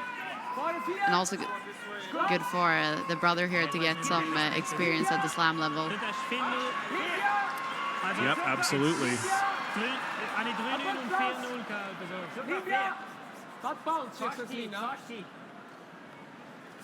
Is that what you're thinking, Bella? If you ever needed a spare, you'd want to just not skip? Huh? Well, you just said, it might be fun to try other positions, so... Yeah, it would be fun for a short period of time, but I don't think my teammates would love if I go to sweep.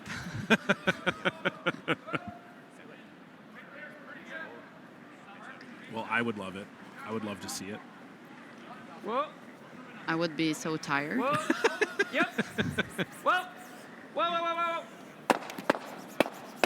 How about that? What a shot from Romano Kellermeyer. Gets rid of just about everything.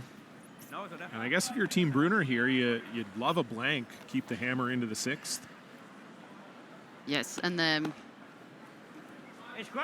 yeah, he erases everything in front of the house, and it's going to be a good chance for a blank in this end. Yeah, you saw Sven do the old, maybe if I stare at the house long enough, it'll change trick. You ever try that? Yes. Yeah. Maybe if I just look a little harder.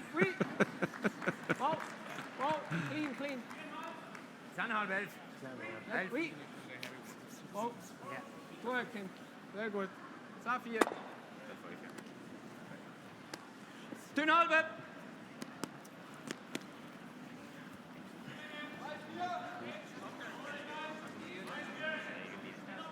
So the takeout made. Now we'll see if Romano Kellermeyer can finish the cleanup job here with a double attempt, and if he makes it, we may be heading to Blanksville here.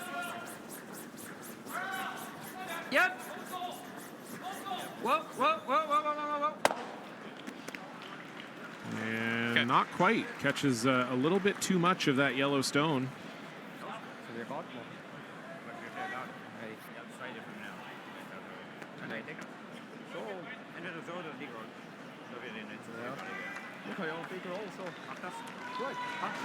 Over on the Sportsnet sheet, Mike McEwen has Brad Gushue in a world of trouble right now. Brad's lying 4. It's going to have to make a tap to the lid, basically.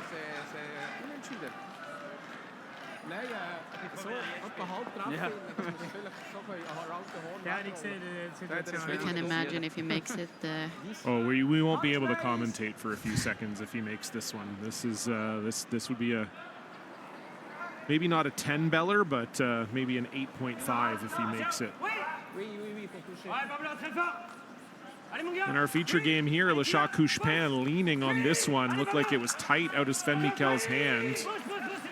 Got to make sure you remove this red. And that actually worked out pretty well for them. Yeah, separates those yellows.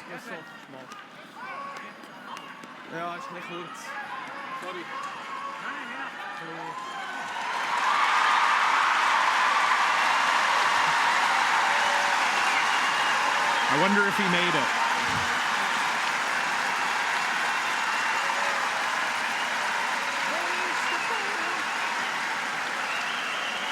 He's getting a partial standing ovation for making a tap to the button. Must be nice. It's almost like a movie setup here. I don't know what I could do in my life that would get me a standing ovation. I mean, I do stand-up comedy, but I've never gotten a standing ovation before.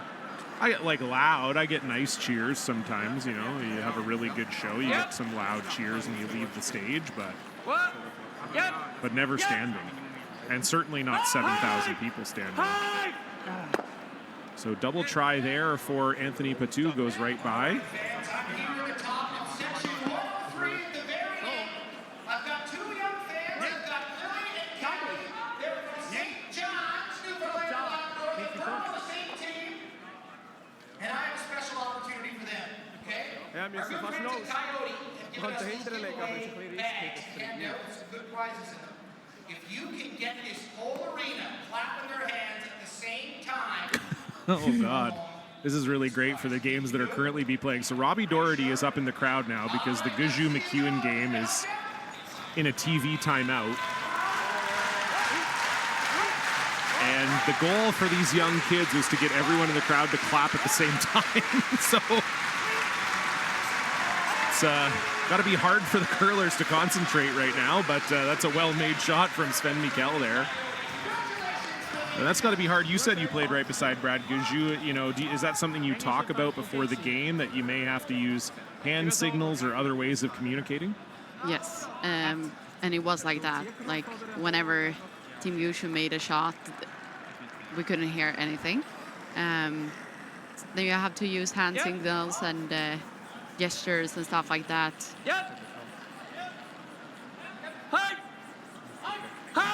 So another double try here for Patou, and it looks like this time he has it. And so I do think we are potentially heading for a blank here.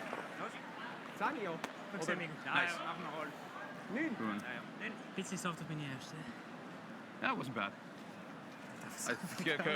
Just more than I expected. Only skip rocks to go here. What do you want to talk about? No, again, it's just to sit in here with, like, I've never seen a curling game with this many faces in the crowd before. I believe it's the first for me, so it's just awesome. It's very awesome to see this.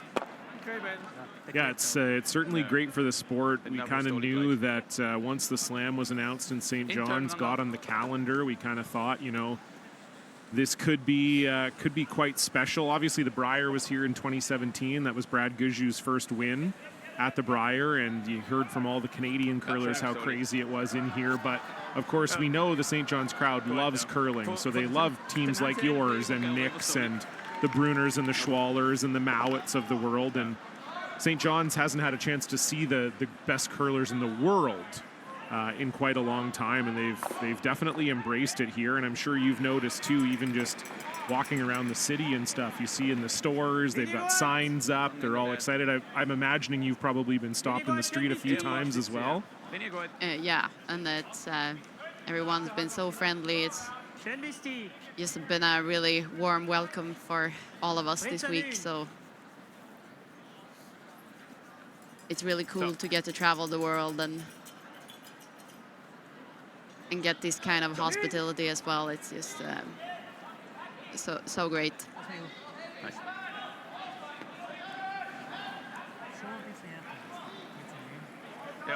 So final stone, Benoit Schwartz van Berkel, hoping to keep this in the rings to force a shot out of Michael Brunner for the blank. That'll be right on the beak and right on the lid.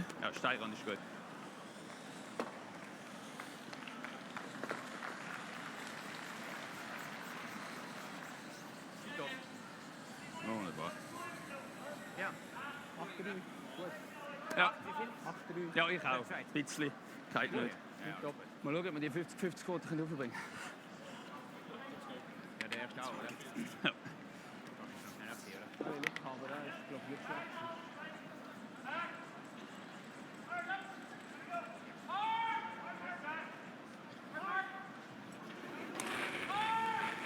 Final stone, Michael Brunner, and number 5 looking for the blank. Andreas Gerlach on this right out of the hand. Do they have enough to get it out? Oh yes, easily.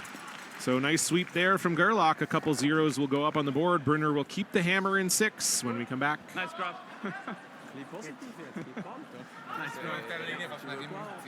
Ja, habe ich mir schon gedacht. Gut, so geile Steig gewesen. Nice playing. Schön schauen, dass wir Sport. When it comes to the game we love, having the right gear makes all the difference. Gold Line's new curling shoes and brooms are a game changer. The shoes, unbelievably comfortable. And the brooms, lightweight and effective, giving you control on every sweep. When I step onto the ice, I'm not just prepared. I look sharp. Have you seen these shoes? They are a game changer. And the brooms, light as a feather. It's a gold line. It's a Gold Line. It's a gold line. And is the choice of champions. Ich auch, ja. Und zusätzlich kann ich die Clearing-Quote ein bisschen hochbringen vom Slam. Nice score. So the game finally slowing down for a second there in the fifth end.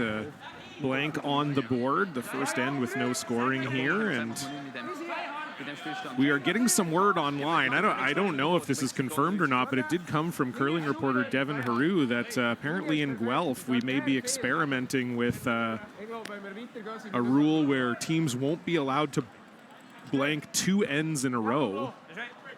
Not to put you on the spot, Isabella, but how do you feel about that potential rule change just on its face, hearing about it for the first time? Sometimes I feel like, in the men's curling especially, you can have an end with like 10 stones in the house for like or not really 10, but like 8 stones in the house, and then someone can use two peels, and then everything is gone. And I don't know, if it were a problem that everyone just always blanked everything and never really tried to go for a deuce, I would say then you might have to enforce a rule like that. But I don't think that's the situation. Like, I feel like people are trying to take points, but then they bail when they can't. Right. Yeah. Yeah. No, I tend to agree with you. I mean, I think the one thing that curling fans don't realize is that doing some form of eliminating blanks might actually make the game more defensive, right? Because if you, like, let's say, yeah, you're having a bad end, you need to bail, and you're like, okay, we're going to take a blank here, and then you blank. If your opposition knows the next end that you're going to draw for 1 at the end of the end no matter what, are they not going to play way more defensive and try to make you do that? Probably, right? Yeah. So I think that's maybe an unintended consequence of this that maybe people don't realize. And again, I'm not sure that that's going to happen all of the time necessarily, but I think, you might think of it as, oh, well, if we can force our opponent to a blank, then we know the next end they have to draw for 1 if there's nothing else in the house at the end of the end because they're giving up the hammer anyway. You may be tempted to play even more defensive, and that's coming off of a blank end, which is quote-unquote defensive play as well. So it's interesting. I mean, I think, people think of the Grand Slams, and they used to be events where you would experiment with things. That's how we came up with the no-tick rule and the 5-rock rule, and all of those got debuted at Grand Slams. So I certainly don't mind trying it, but I do think it'll be interesting to see with a full event of doing it, what it does to the game. But it is like that with all the new things. When we had the no-tick here at the Slams a couple of years back, and we were like, ooh, what's that? And now it's like in every game at the championships and everything. So we we need to try new things as well to develop the game. But I guess it's a good area to try it with the best in the world, and you can see what the effects it has pretty fast. Yeah. As well. No, absolutely. That's the thing, right? There's so many games at a slam, when you're talking about 4 draws a day, 4 games per day, and then you stretch that out. The average slam has, roughly 75 games that are played in it, maybe a little more than that, 80.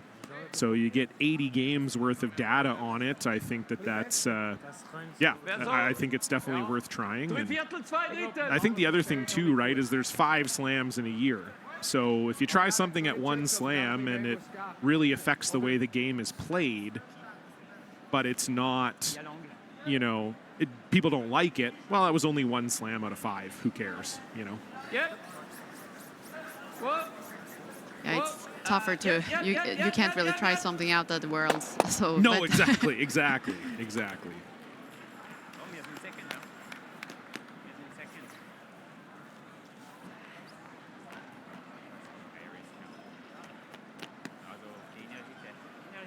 Oder da! Oder los!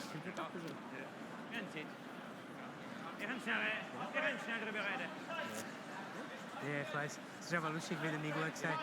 So, Alter, Gar nicht schön, aber wir man muss verpassen schon. den gar nicht. Und Ich also, glaube, ganz die Mission können wir abbrechen. Ich glaube, Ja. wir spielen auf einen Force oder auf einen Blank. Weil da, also da kann ich nicht stellen, wir brauchen ein besseres Set. Ja. Dann können wir es vielleicht nochmal probieren. Der Spielstand ist vor allem das Angenehme. Das ist der große Unterschied. Ich denke, wir sind auf der anderen Seite. So what's happening here, Isabella? I'm not going to lie. I was talking Grand Slams with you. I got dialed in. I wasn't really watching. Das wäre nicht so mein Stil. So we saw some center cleanup here from Brunner earlier, and now I think we'll see a end here where Brunner really tries to score a deuce, but they will be okay, happy with a 1, even with a blank. But scoring in the 6th end is always good when even in the game, but. Clean, clean. Oh, oh, good. Good. Oh, clean, clean, clean. Good, Kim, super. Left side. Good. So hit and stick for Kim Schwaller. They lie second and third. Brunner still lying shot here. That's the thing, you know, I don't always get to have one of the top skips in the game beside me on the broadcast, so I got wrapped up in our talk. Easy, well then. Tony. Brunner is probably pretty happy with this situation. Pretty open house in the 6th end, and a good opportunity to maybe take a 2 here as well. So, but Yannick Schwaller's team here is gonna try to make sure they don't. That's usually, Usually how it goes. Generally, yeah, when you don't have the hammer, you try to prevent your opponent from scoring 2. That's always how I played the game. It's good to know that hasn't changed. That's what they taught us when we were younger. Take 2 when you have hammer. Give up 1 when you don't. Then you win. I'm not, again, I've said it on the stream many times, I'm not very good at math, but that's the type of math that I understand. 2 is more than 1. Good. Achtung! Straight! Straight!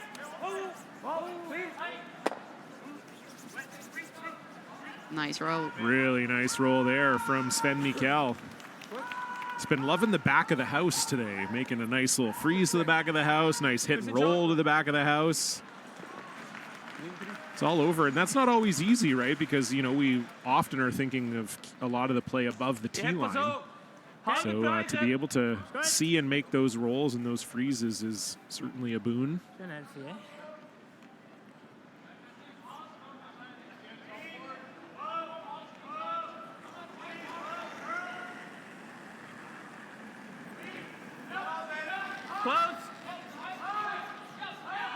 So trying for the big roll here, I believe. Yeah, definitely want to get some separation on those reds for sure.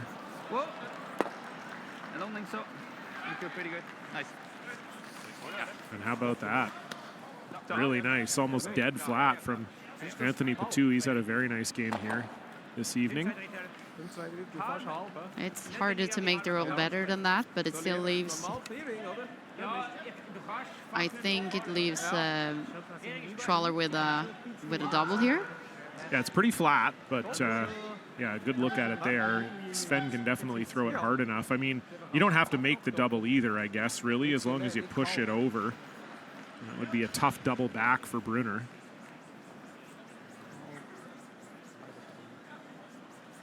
Touch me.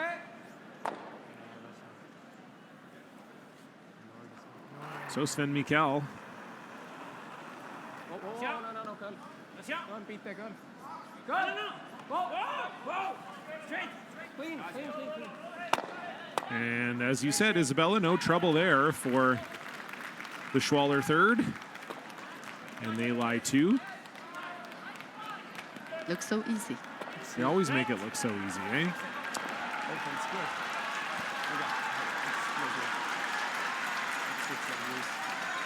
So just keeping you updated on the scores elsewhere on our other home team network game with Brent Lang and Nicholas Adine. It is Ross White scoring 2 in the 5th. They now lead Mark Muscatowicz 5-4. The reigning European champions from Germany have the hammer in 6 in the Sportsnet feature game between Brad Gujou and Mike McEwen.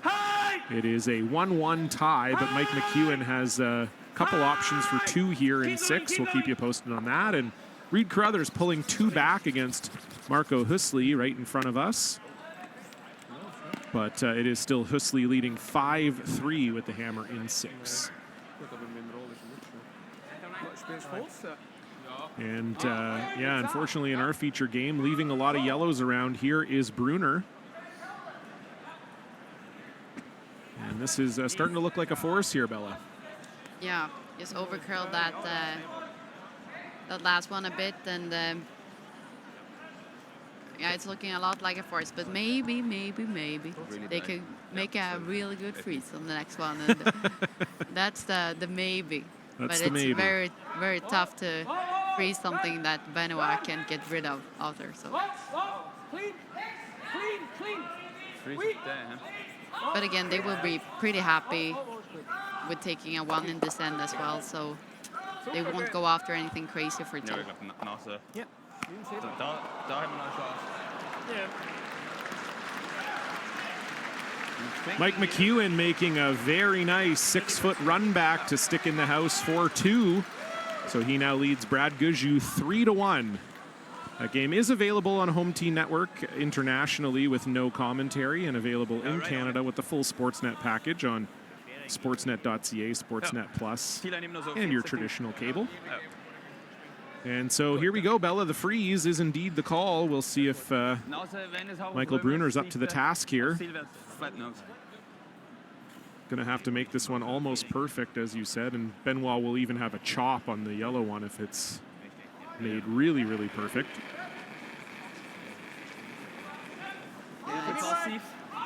If you ever were to corner freeze, so it would jam on the one in the back 12, Benoit could probably use nose, head, and light 2 with a very difficult, or it might even be impossible to have a double for 2 after. But so I think they're trying to get this dead nose freeze, but it's a little light. Yeah. Yeah, definitely gets a little sludgy in the middle towards the end of the game, especially this is the 4th draw of the day, and this is the most full the building has been all day. So something the teams will have to keep an eye on is, yeah, that does just fall a little short for Michael Brunner, so it is looking likely that they will be forced here in 6. Ja. Benoit Schwartz Van Berkel just needs to make this one disappear. Clean.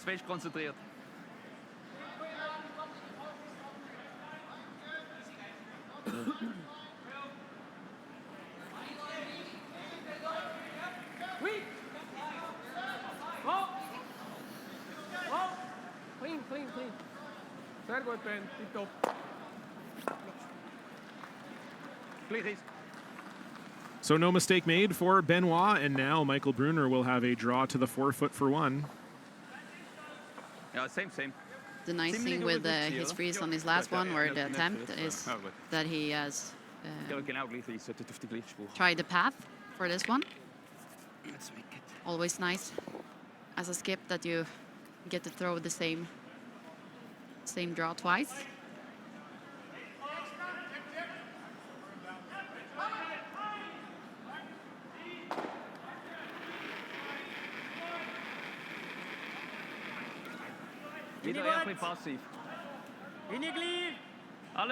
So final stone, Michael Brunner. 6th then needs a piece of the 4-foot. Nothing yet at all from Gerlach and Keller-Meyer. 13-9 bis die. And that's a friendly gift to his sweepers there, right on the lid with no sweeping for Michael Brunner. And so it will be a score of 1 and a 1-point lead. Schwaller will have the hammer in 7 when we come back. Ja, stimmt. Gut. Ja. Gut, Anthony. There's a place where the world's best curling not only lives, it rocks. Download the new Grand Slam of Curling app and live stream all the action. Get exclusive content, stats, merch, and more. Let's rock.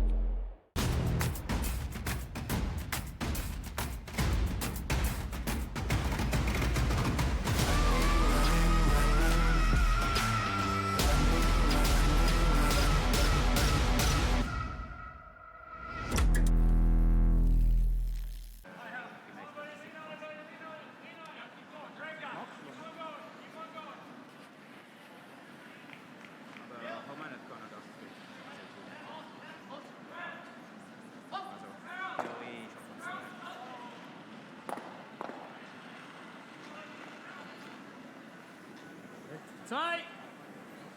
You go ahead. So here we are back in the sold-out Mary Brown Center for this all-Swiss Draw 12 matchup. Michael Brunner, Yannick Schwaller, their lives on the line, both teams sitting at 0-2. And Isabella, if you are Team Schwaller, this is sort of the age-old debate here. You know, do you just go really, really hard for 2? Do you try to keep your options open for a blank? How do you like to approach the 7th end in this situation? I think you have to have both options available, and like you have to play strategy-wise.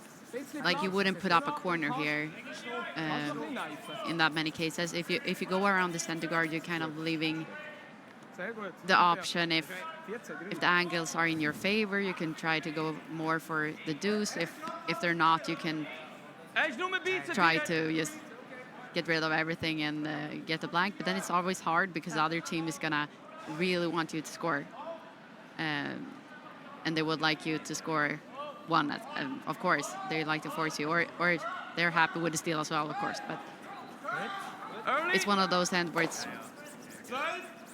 like the teams always want different stuff of the end, of course. But the 7th end is you have different goals that are exactly like the opposite of the other team. No, for sure, you're right. Like, you know, we were talking just about playing blanks and potentially bailing on ends and stuff like that. And I think sometimes, you know, one team starts to bail, the other team goes, blank's not too bad for us here, and because they don't want to make it too complicated, and you almost sort of shake hands and agree on a blank end. And that was also, well, we'll get to that in a second, but yeah, I agree. Like, I think, you know, in this case, if you are Brunner, you absolutely do not want a blank. So that never, you know, and you absolutely don't want to give up 2 either. So yeah, it does make these 7th ends sometimes the most entertaining ends of the game. And that was another option that I think I've heard thrown out there. Not that it was maybe an option on the ice, but the idea that you could agree to a blank. Like in chess, you could just agree to a stalemate. So it's like a way of speeding up curling games. Like you get part of a way into an end and you just go, yeah, who cares? We don't need to throw all these shots. Let's just put a blank on the board. Would you like that at all? Like sometimes your opponent misses. I know, right? Then you can get a deuce or like a or a force. Or yeah. No, I agree. I think most curlers wouldn't want to do it even at the highest level, but it's sort of interesting to think about. Yeah. And that's the thing when you try to explain curling to someone who doesn't know curling. I say like, oh, it's like chess, but you can't just move the players or pieces. Yeah. You gotta execute as well with your strategy. Yeah, so, exactly. Like a chess player wouldn't miss. No, yeah, exactly. Like, oh, I put it on the wrong square. Yeah. Shoot. And I think that is one really interesting and cool part about this sport as well. And it's fun that sometimes misses can turn a whole game, and so I don't think that would be something I would like. Yeah, fair. No, I agree. It's just one of the more radical ideas that I've heard.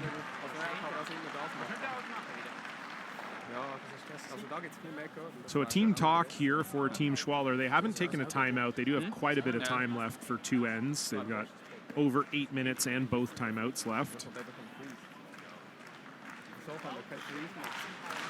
I was going to say let's listen to them talk, but we're not going to be able to because the crowd is cheering. So what are the options they're discussing here, Isabella?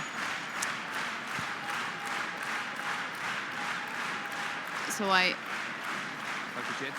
believe they want to put this in a position where they're kind of going for deuce here. I would say the setup is pretty good for that. The guards are a little bit staggered as well, so if you put this in a good position, the angles are looking in your favor. But you got to be careful not to drag this too deep in the house. You never want to leave Brunner with a freeze or anything like that. Jacques Couchepin, Schwartz Van Berkel trying to drag this. They were trying to go around everything. Unfortunately for Kim Schwaller, just nudges that top yellow, but I don't think that's in a terrible position. No, you can't roll to the inside of that, so it's a tough one to hit as well because you don't ever want to jam in your own to the back. So timeout called here for Michael Brunner. Their coach will be making his way down, and for our German speakers, we will listen to them talk.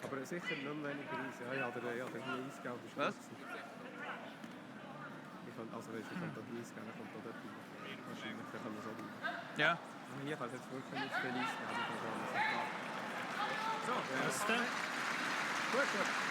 Also, die Frage ist Double Run. Oder man könnte, also da liegen wir nie gut, dass, wenn dann wäre es ein Freeze dort.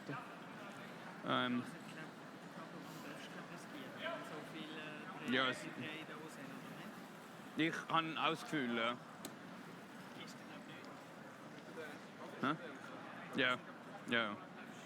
Vor allem mit 12 Fuß relativ locker.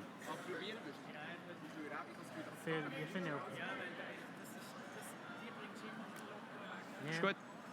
Ist gut. 3/4, pretty close. Ja, zwischendrin.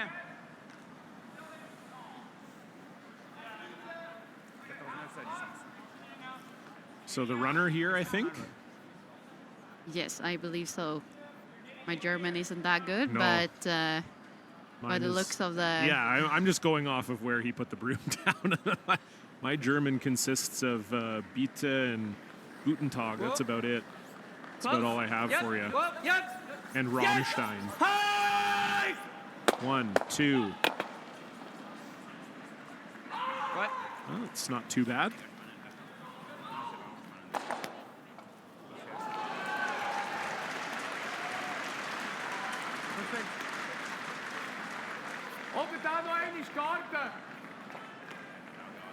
But with those guards away, it's a nice situation for Schwaller. They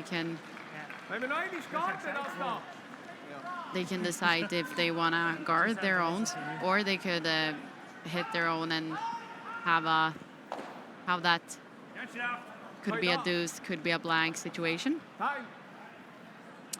And so now we will see the timeout for Team Schwaller. Thomas Lips, the coach, going to make his way out here. Also hier ihn auf Jam. Ich glaube, es ist der 4. Goal, vielleicht, ja. Oder? Also er macht nachher den Doppel sowieso. Das kann aber auch jammen. Das hat definitiv Ja. Also der beste Spot, wenn wir es schaffen, wäre der. Wenn er Doppel jammt, dann kann man nicht machen.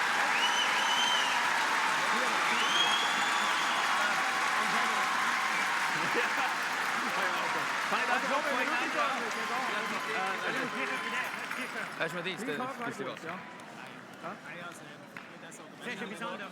Am schlimmsten Fall 2 haben die Könnte hier. Was so? Gut. Ja gut, der Doppel Was nochmal? Der kann noch gleich mal jammen hier. Ja, voll. Das ist nicht so einfach. Vor allem Auch wenn er es schafft, kann ich nachher mit dem hinteren Rollen Ja. Ja. Wenn er... Ja. Also, Ja, ich glaube, jetzt können sie ihn auch nicht.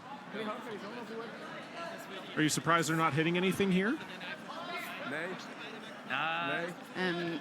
Ja, nicht, also nicht gäbig. I like both the draw or the takeout here. Ja. I guess the draw really sort of eliminates your blank potentially. Could be. But it also is a higher chance of you scoring 2 maybe, and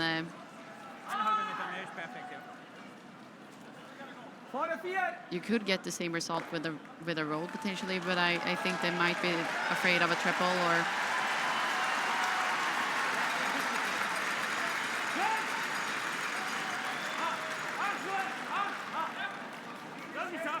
still pretty early in the end though, so getting one in behind cover here isn't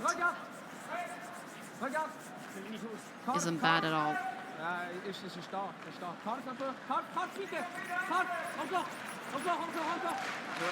don't know if that got fully buried or not.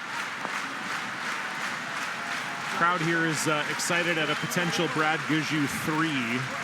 Still has a couple shots left to make that happen, but that does not stop the crowd here. So yeah, it doesn't get fully buried. That's almost going to be probably close to fully open from the hack. Probably see about 75% of it can Anthony Patou, so going to chase it here.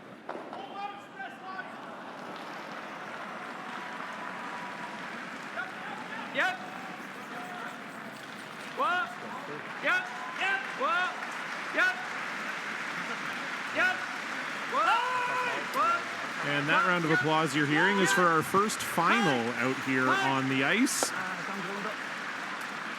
Team Marco Husley defeating Team Reed Carruthers. Not sure the final score here. I'll get you that in a second. Hasn't been put up yet, but that will knock Team Carruthers out of the tournament. That's their third loss. Oh no, sorry. They beat Yannick Schwaller in the first game, so they're not out yet. They fall to 1-2. And I believe that improves Marco Husley to 1-2 as well. So both those teams still alive.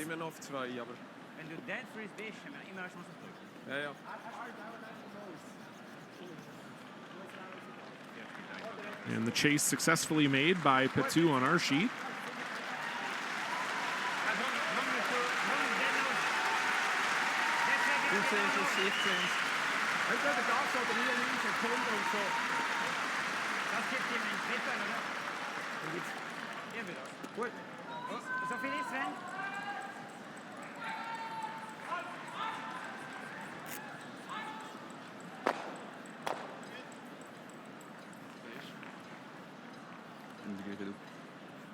Ouais. Parce qu'à 14 ans, on n'arrive pas. C'est un peu minimum. So I believe a freeze is the call here for Sven Mikkel. Schwaller lying first and third here. And yeah, this is a pretty aggressive end here in the seventh. Like we said, after the clear by Keller-Meyer, it kind of seemed like some teams in that situation would have leaned into trying for the blank, but Schwaller definitely going aggressive for 2.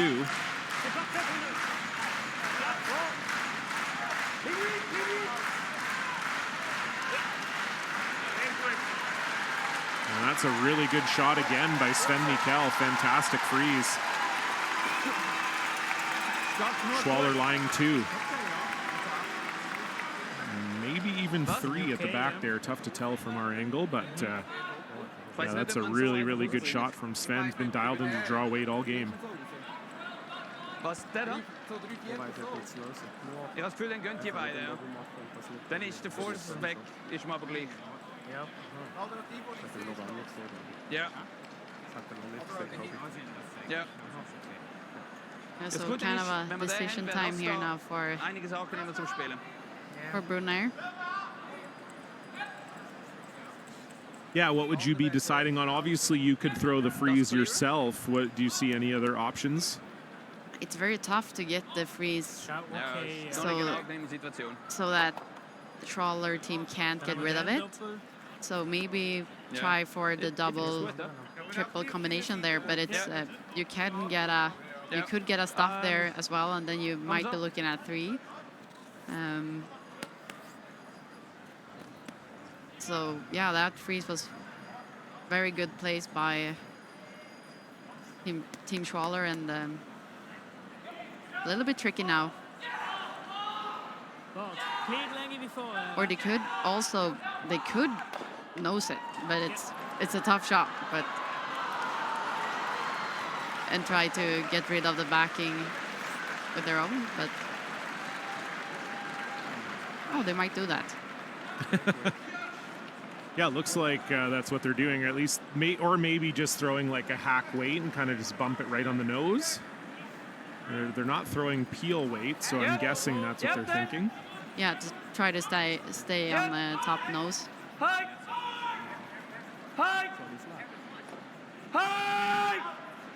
So Mike McEwen making a phenomenal crosshouse double to get rid of 2 Brad Gujou stones as that over curls on Anthony Patou, and this is starting to get into danger territory here for Team Brunner. But Brad Gujou drawing for 2 here. This would tie the game. Mike McEwen would have the hammer coming home.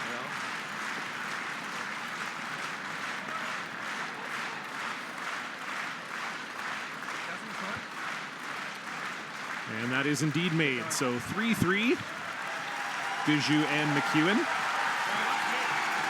And it's 5-5 in the White-Miskatovitz game. They're in the 7th, White with the hammer. And back to our game, Bella. This is starting to look real good for Team Schwaller. Yeah, you just gotta be careful with where you put this, so you don't ever give them an, I wouldn't say easy out, but like a freeze or anything to that that back 4 situation they have. But as of right now, they might even have a triple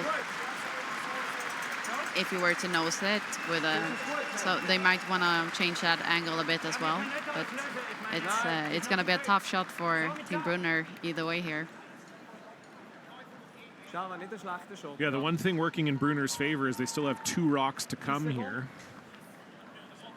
So they've got some options potentially, but yeah, definitely looking pretty good right now for Team Schwaller.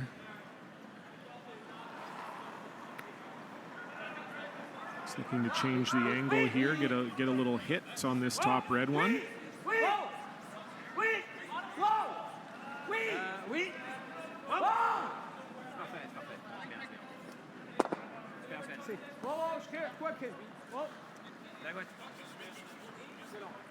That's pretty good. Yeah.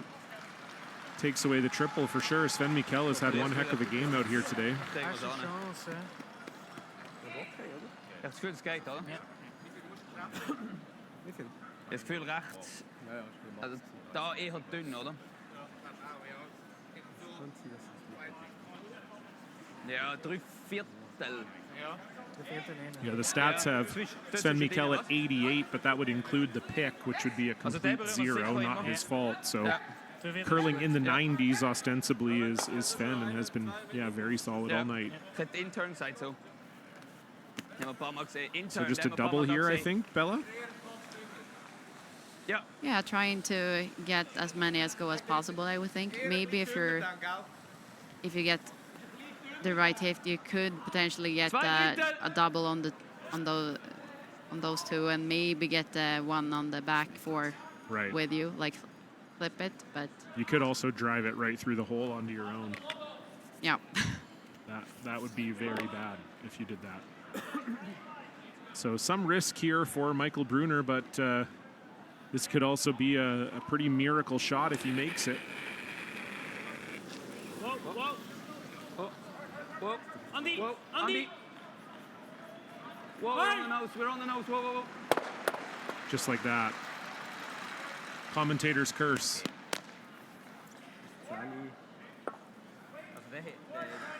Unfortunately, right through the hole. Very unlucky to do that.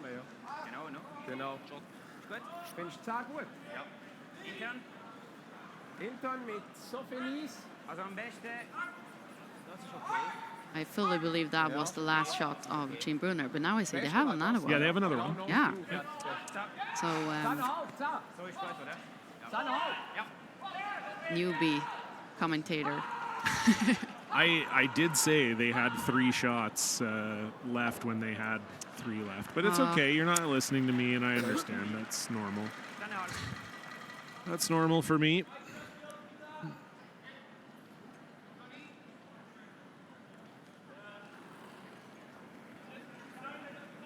No, it's all good. This is the first stone here for Benoit Schwartz van Berkel.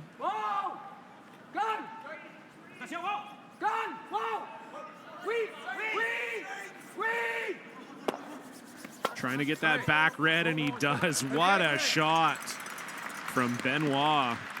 And just like that, Team Schwaller lying 4. Whew, that was tasty. Another look at that on the replay, and rolls almost to a dead freeze. There is just no great option here for Brunner. No way to get rid of 3 of them. And honestly, not even, I don't know, a super easy way to get rid of 2 of them. No, it's not an ideal ideal setup here for Team Brunner. It's going to be hard not to give up. Yeah. 3. Yeah. Yeah. Like, are you ever just freezing for your life here on that back yellow? It has to be so precise, and even if it's made perfectly, Benoit could probably make that go and score 3 either way. Yeah. So this looks like he's gonna try a in-off double and then maybe try to sit somewhere in front of a Yellowstone. Yeah, really tough shot.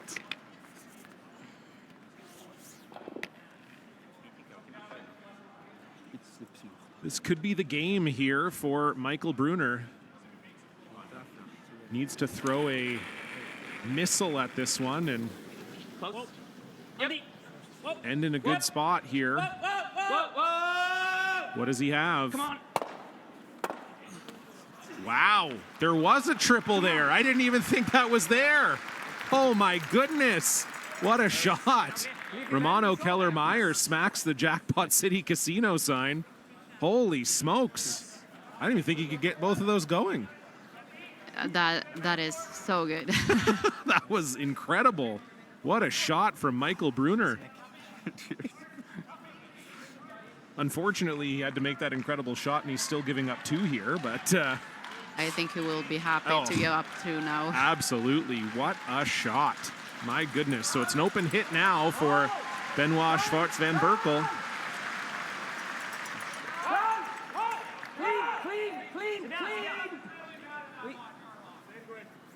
And a nice shot there from Benoit. So 2 will go on the board, but the damage could have been a lot worse.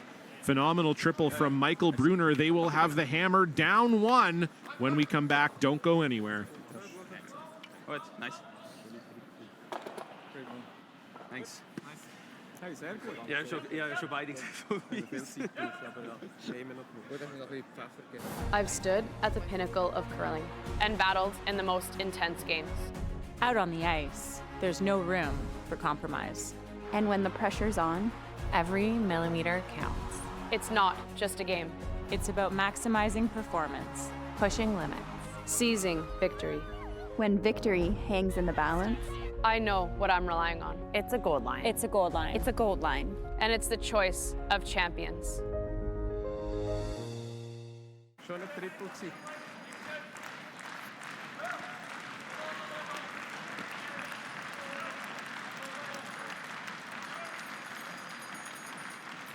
Next time if you play a board, you can make sure that Sit. play enough.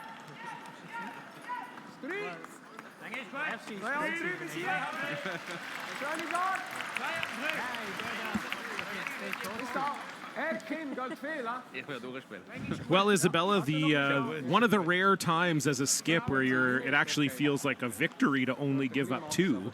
If you told Michael Brunner before that end started he was giving up 2, he may not have been that happy, but what a shot on his last one to hold Schwaller to the minimum amount of damage.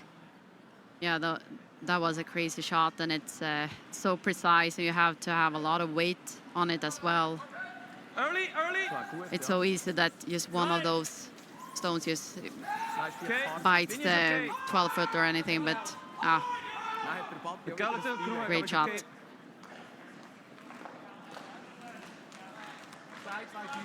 And being down one with a hammer is, it's not a, like I would say it's also a okay result, even if you were to ask beforehand, like 2 wouldn't be terrible. Yeah. But you rather force, of course. A force, of course, of course, of course. Nog meer gas. Nee, is goed. Dat is die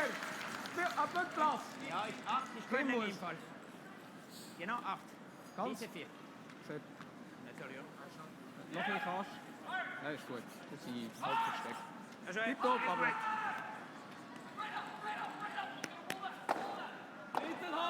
So these kinds of ends tends to be very interesting because the team that wants to take 2, like in other ends, they would blast the centers pretty early, but you kind of have to have them a bit longer because you want to get that chance for 2. So these ends, I feel, tends to be very fun to watch. Yeah, absolutely. And, it was interesting just chatting with Val Sweeting earlier. We had a game where, the Team Schwaller was up 3 in the 8th, and that's something you practice a little bit when you're doing scenarios and practice and stuff, but certainly not as much as this is sort of your classic scenario that you're practicing often. What do we do if we're down 1 with hammer? What do we do if we're up 1 without hammer? And so I think it is always interesting because, yeah, again, both teams have a clear goal here, but also this is an end they would have played out in an actual game a bunch of times, but also an end you would have played out in practice a bunch of times too. So, both teams have it pretty dialed as to what they want to do here in this type of end, which I find does make for, some fascinating curling. When you know the strategy going in, it just allows you to focus on making your shots. Ja, moet je op de kaart next. Kom. In foil. That was maybe a little heavier than they wanted from Kim Schwaller. Pushes that yellow stone just behind the tee line. Certainly not bad, but...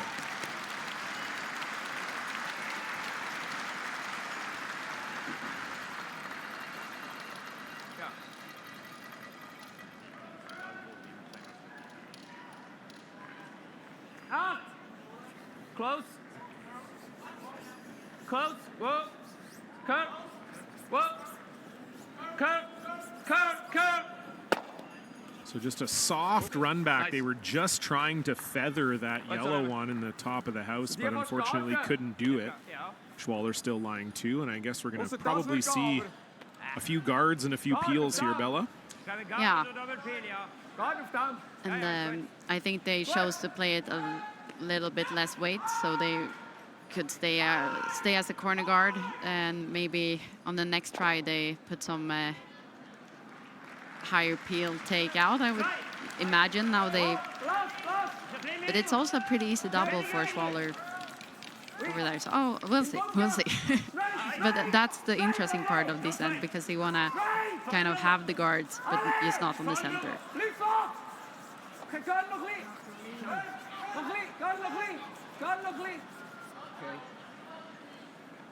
Guard up for Kim Schwaller. Might try to chase. I was going to say, that didn't look like they loved it there. Just couldn't quite bring it over there. Could Le Chat Couchepin.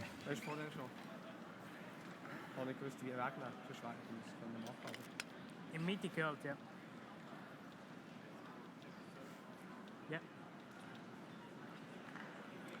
So the chase is on, and this is really important here for Romano Kellermeyer. Blue sides! Whoa. Close! Whoa! Blue sides! Tony, cut! Whoa! Straight! High! Okay. So.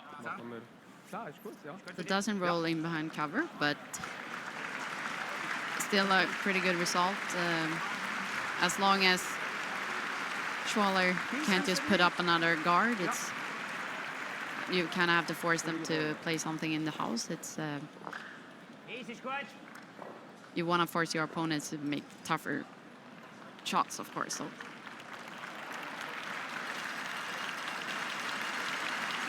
So wide open here for Sven Mikkel, and that applause you hear is for Ross White. Made a short run back double for 4, and that makes them 9-5 winners over Mark Muskatovitz. And so Ross White at 3-0 will be in the playoffs once again at the Slams. Really nice final shot from Ross. I think that'll be a contender for shot of the week. And you know how I know that? I get to write down the contenders for shot of the week, and I put it in there. Yeah, really good shot from Ross, and good chase there, but I don't know if this is, this looks like another possible chase. I don't know if you can get both of them here if you're Anthony Patou, but certainly one of them. I'm not throwing a ton of weight here around this center guard. Ja,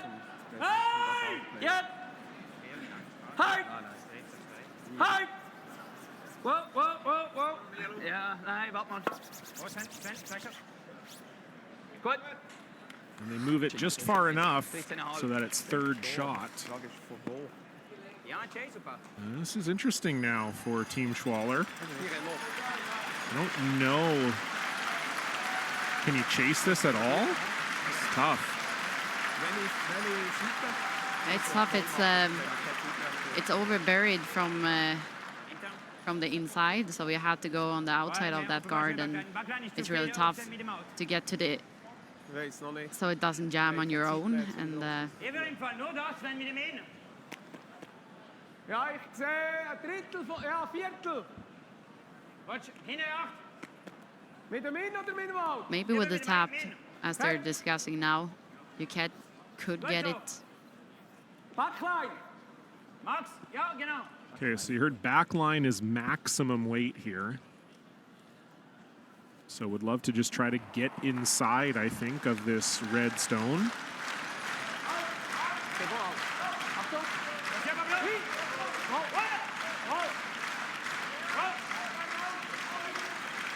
Not much yet from Lashak Kushpan, trying to make it curl now. Oh, now trying to keep it straight. Okay.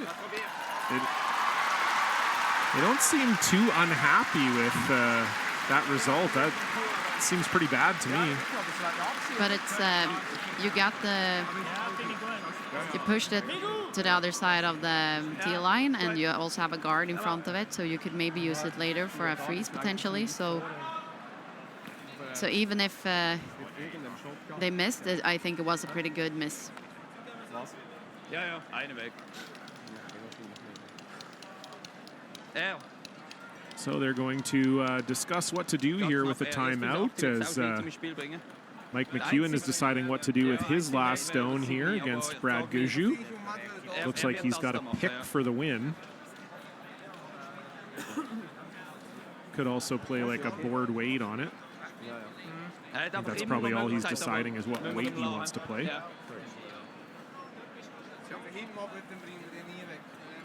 Nein, das fühle ich nicht. Was?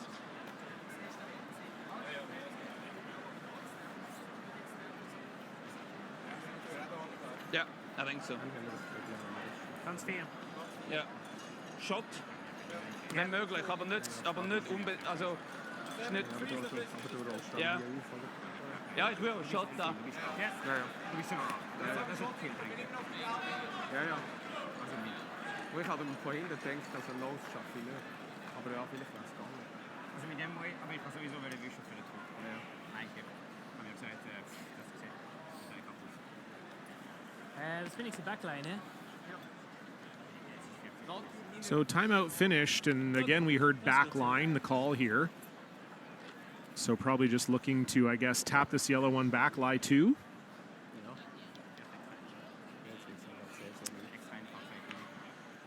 Yeah.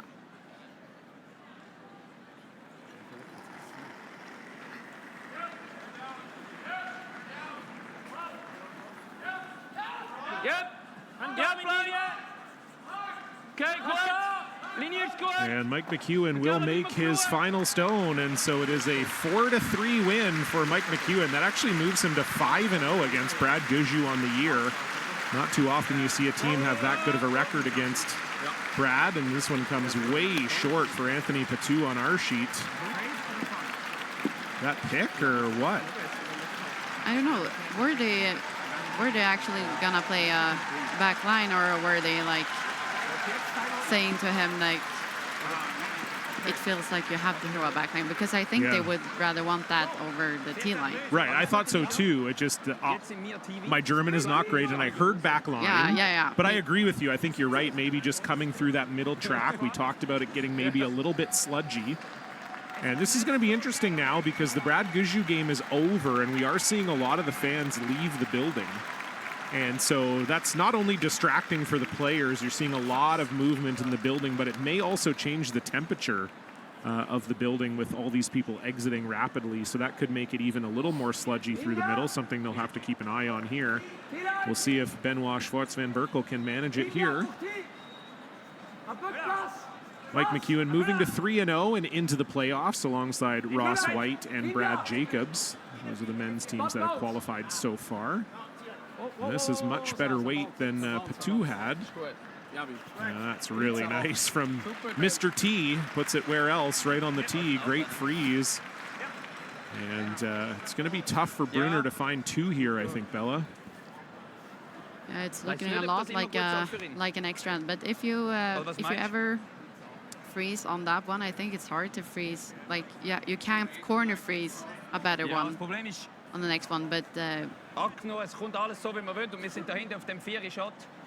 we're kind of already up to the center line, or what's the word? T line. That one I know because it's the same in Swedish. Okay, it's also the shape of a T, so that helps if you ever forget. Oh, that's true. Wait, you never knew that? Aber dann liegt er da liegen, macht einfach nur das. Das wird irgendetwas wird aber klemmen. But like all the lines are shaped like a T. Ja, ich habe das Gefühl, das ist unsere beste Chance. Yeah, but it's the...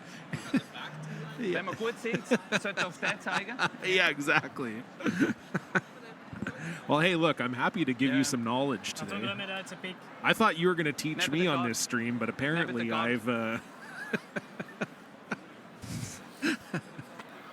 Oh, that's good. I think the back line looks more like a T. Yeah. I agree. It doesn't look like a perfect T, but I think that is why it's called the T line. You live and you learn.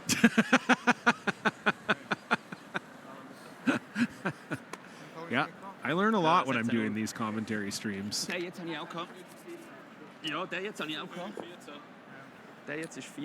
So I'm assuming Brunner following here, Bella, looking to duplicate the freeze that Benoit just threw. Yeah, and that was what I was trying to say with the T line. Yeah, sorry, we got a little bit distracted.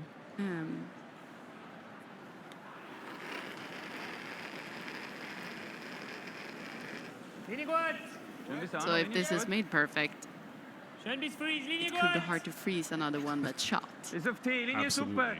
Ist die? Noch Platz. Römer. Wenn Römer. Können noch nicht bouncen so. Wenn Römer. Jetzt ist die Linie besser. Können noch nicht bouncen so.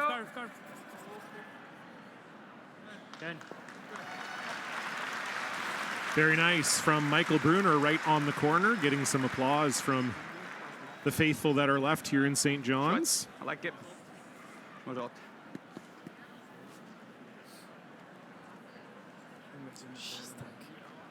Yeah. So you have some options here. You could either try to freeze and block the way in that way. You could also elect to put up a guard, so it's hard for Brunner to get in a second shot here.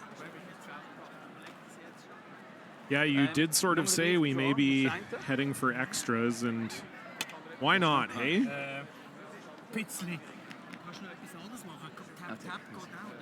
Tap, tap geht. Vielleicht kannst du noch den Rot raustappen. Ja. Was will er? Center Gold. Center Gold. So are they just discussing exactly where they wanted here? I mean, I feel like the freeze is the only shot, right? Or somewhere in front of it. Yeah, somewhere in front of it. I think it's tough to get shot rock here, so you kind of have to make it hard for Brunner to get a second counter. Well, of course you could get shot rock, but then it has to be very precise. Yeah, I'm sure that's maybe not necessarily Schwartz van Berkel's intention here. No. Ik zei dat speelt allemaal dus die best chance. Vielleicht,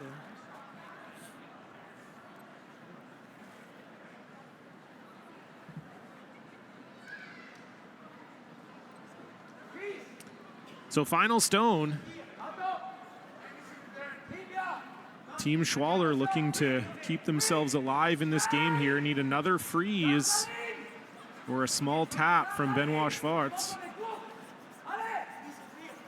Jacques Couchepin trying to drag this. It's coming over the middle now. Want to be just on top of it. That really came down. And Brunner will have a shot for two here, I think. He's got a few different options. I think he can maybe draw around that one Benoit through, or he could definitely angle tap the red. Yeah, I think it's very tough to draw that port to get to second shot. But I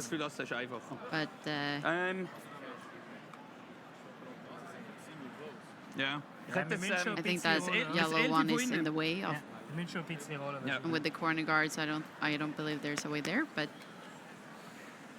they might have a. I think he's thinking maybe if he hits the back one, it might roll enough to get shot. Yeah. I think that's there. It's not easy, that's for sure. You got to make a very precise roll. I think you can probably get enough of the button. Yes. Yeah, with the nose, it looks like you can become second shot. Okay. Oh, there you go. Even easier. It's right on the nose. No problem.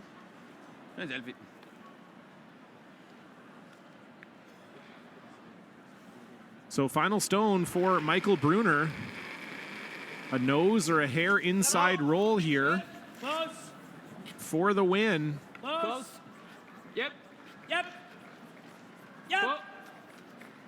Kellermeyer leaning on it. Leaning on it, can't roll out at all. And I think they've got it. Yes, they do. That is a piece of the button, well managed through the port for Michael Brunner. Fantastic shot to cap off this game between two Swiss opponents. 6-5, Brunner wins. They keep their playoff hopes alive. Yannick Schwaller will fall to 0-3. Their tournament is done. Nice. Wow, what a game for everyone here at home team. For Isabella Vrano, I've been John Cullen. Good night.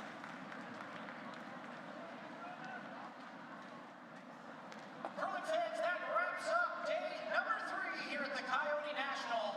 A reminder, Apron Curl is open in the St. John's Convention Center. Head on over there. Celtic Connection is on stage. It's going to be a kitchen party like no other. So keep the good times rolling. We'll see you tomorrow for day 4 at the Coyote National.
conquered another game.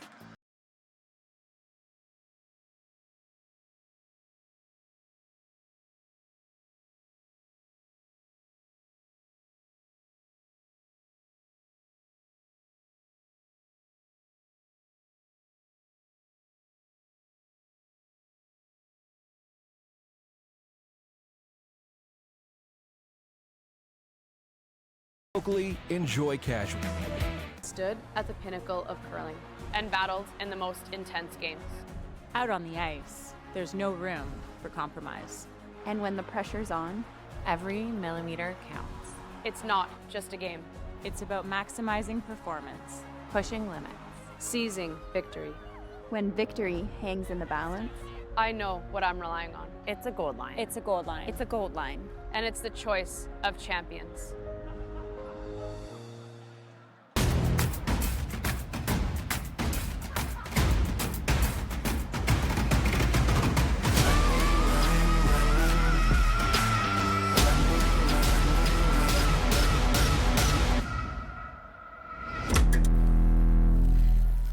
When it comes to the game we love,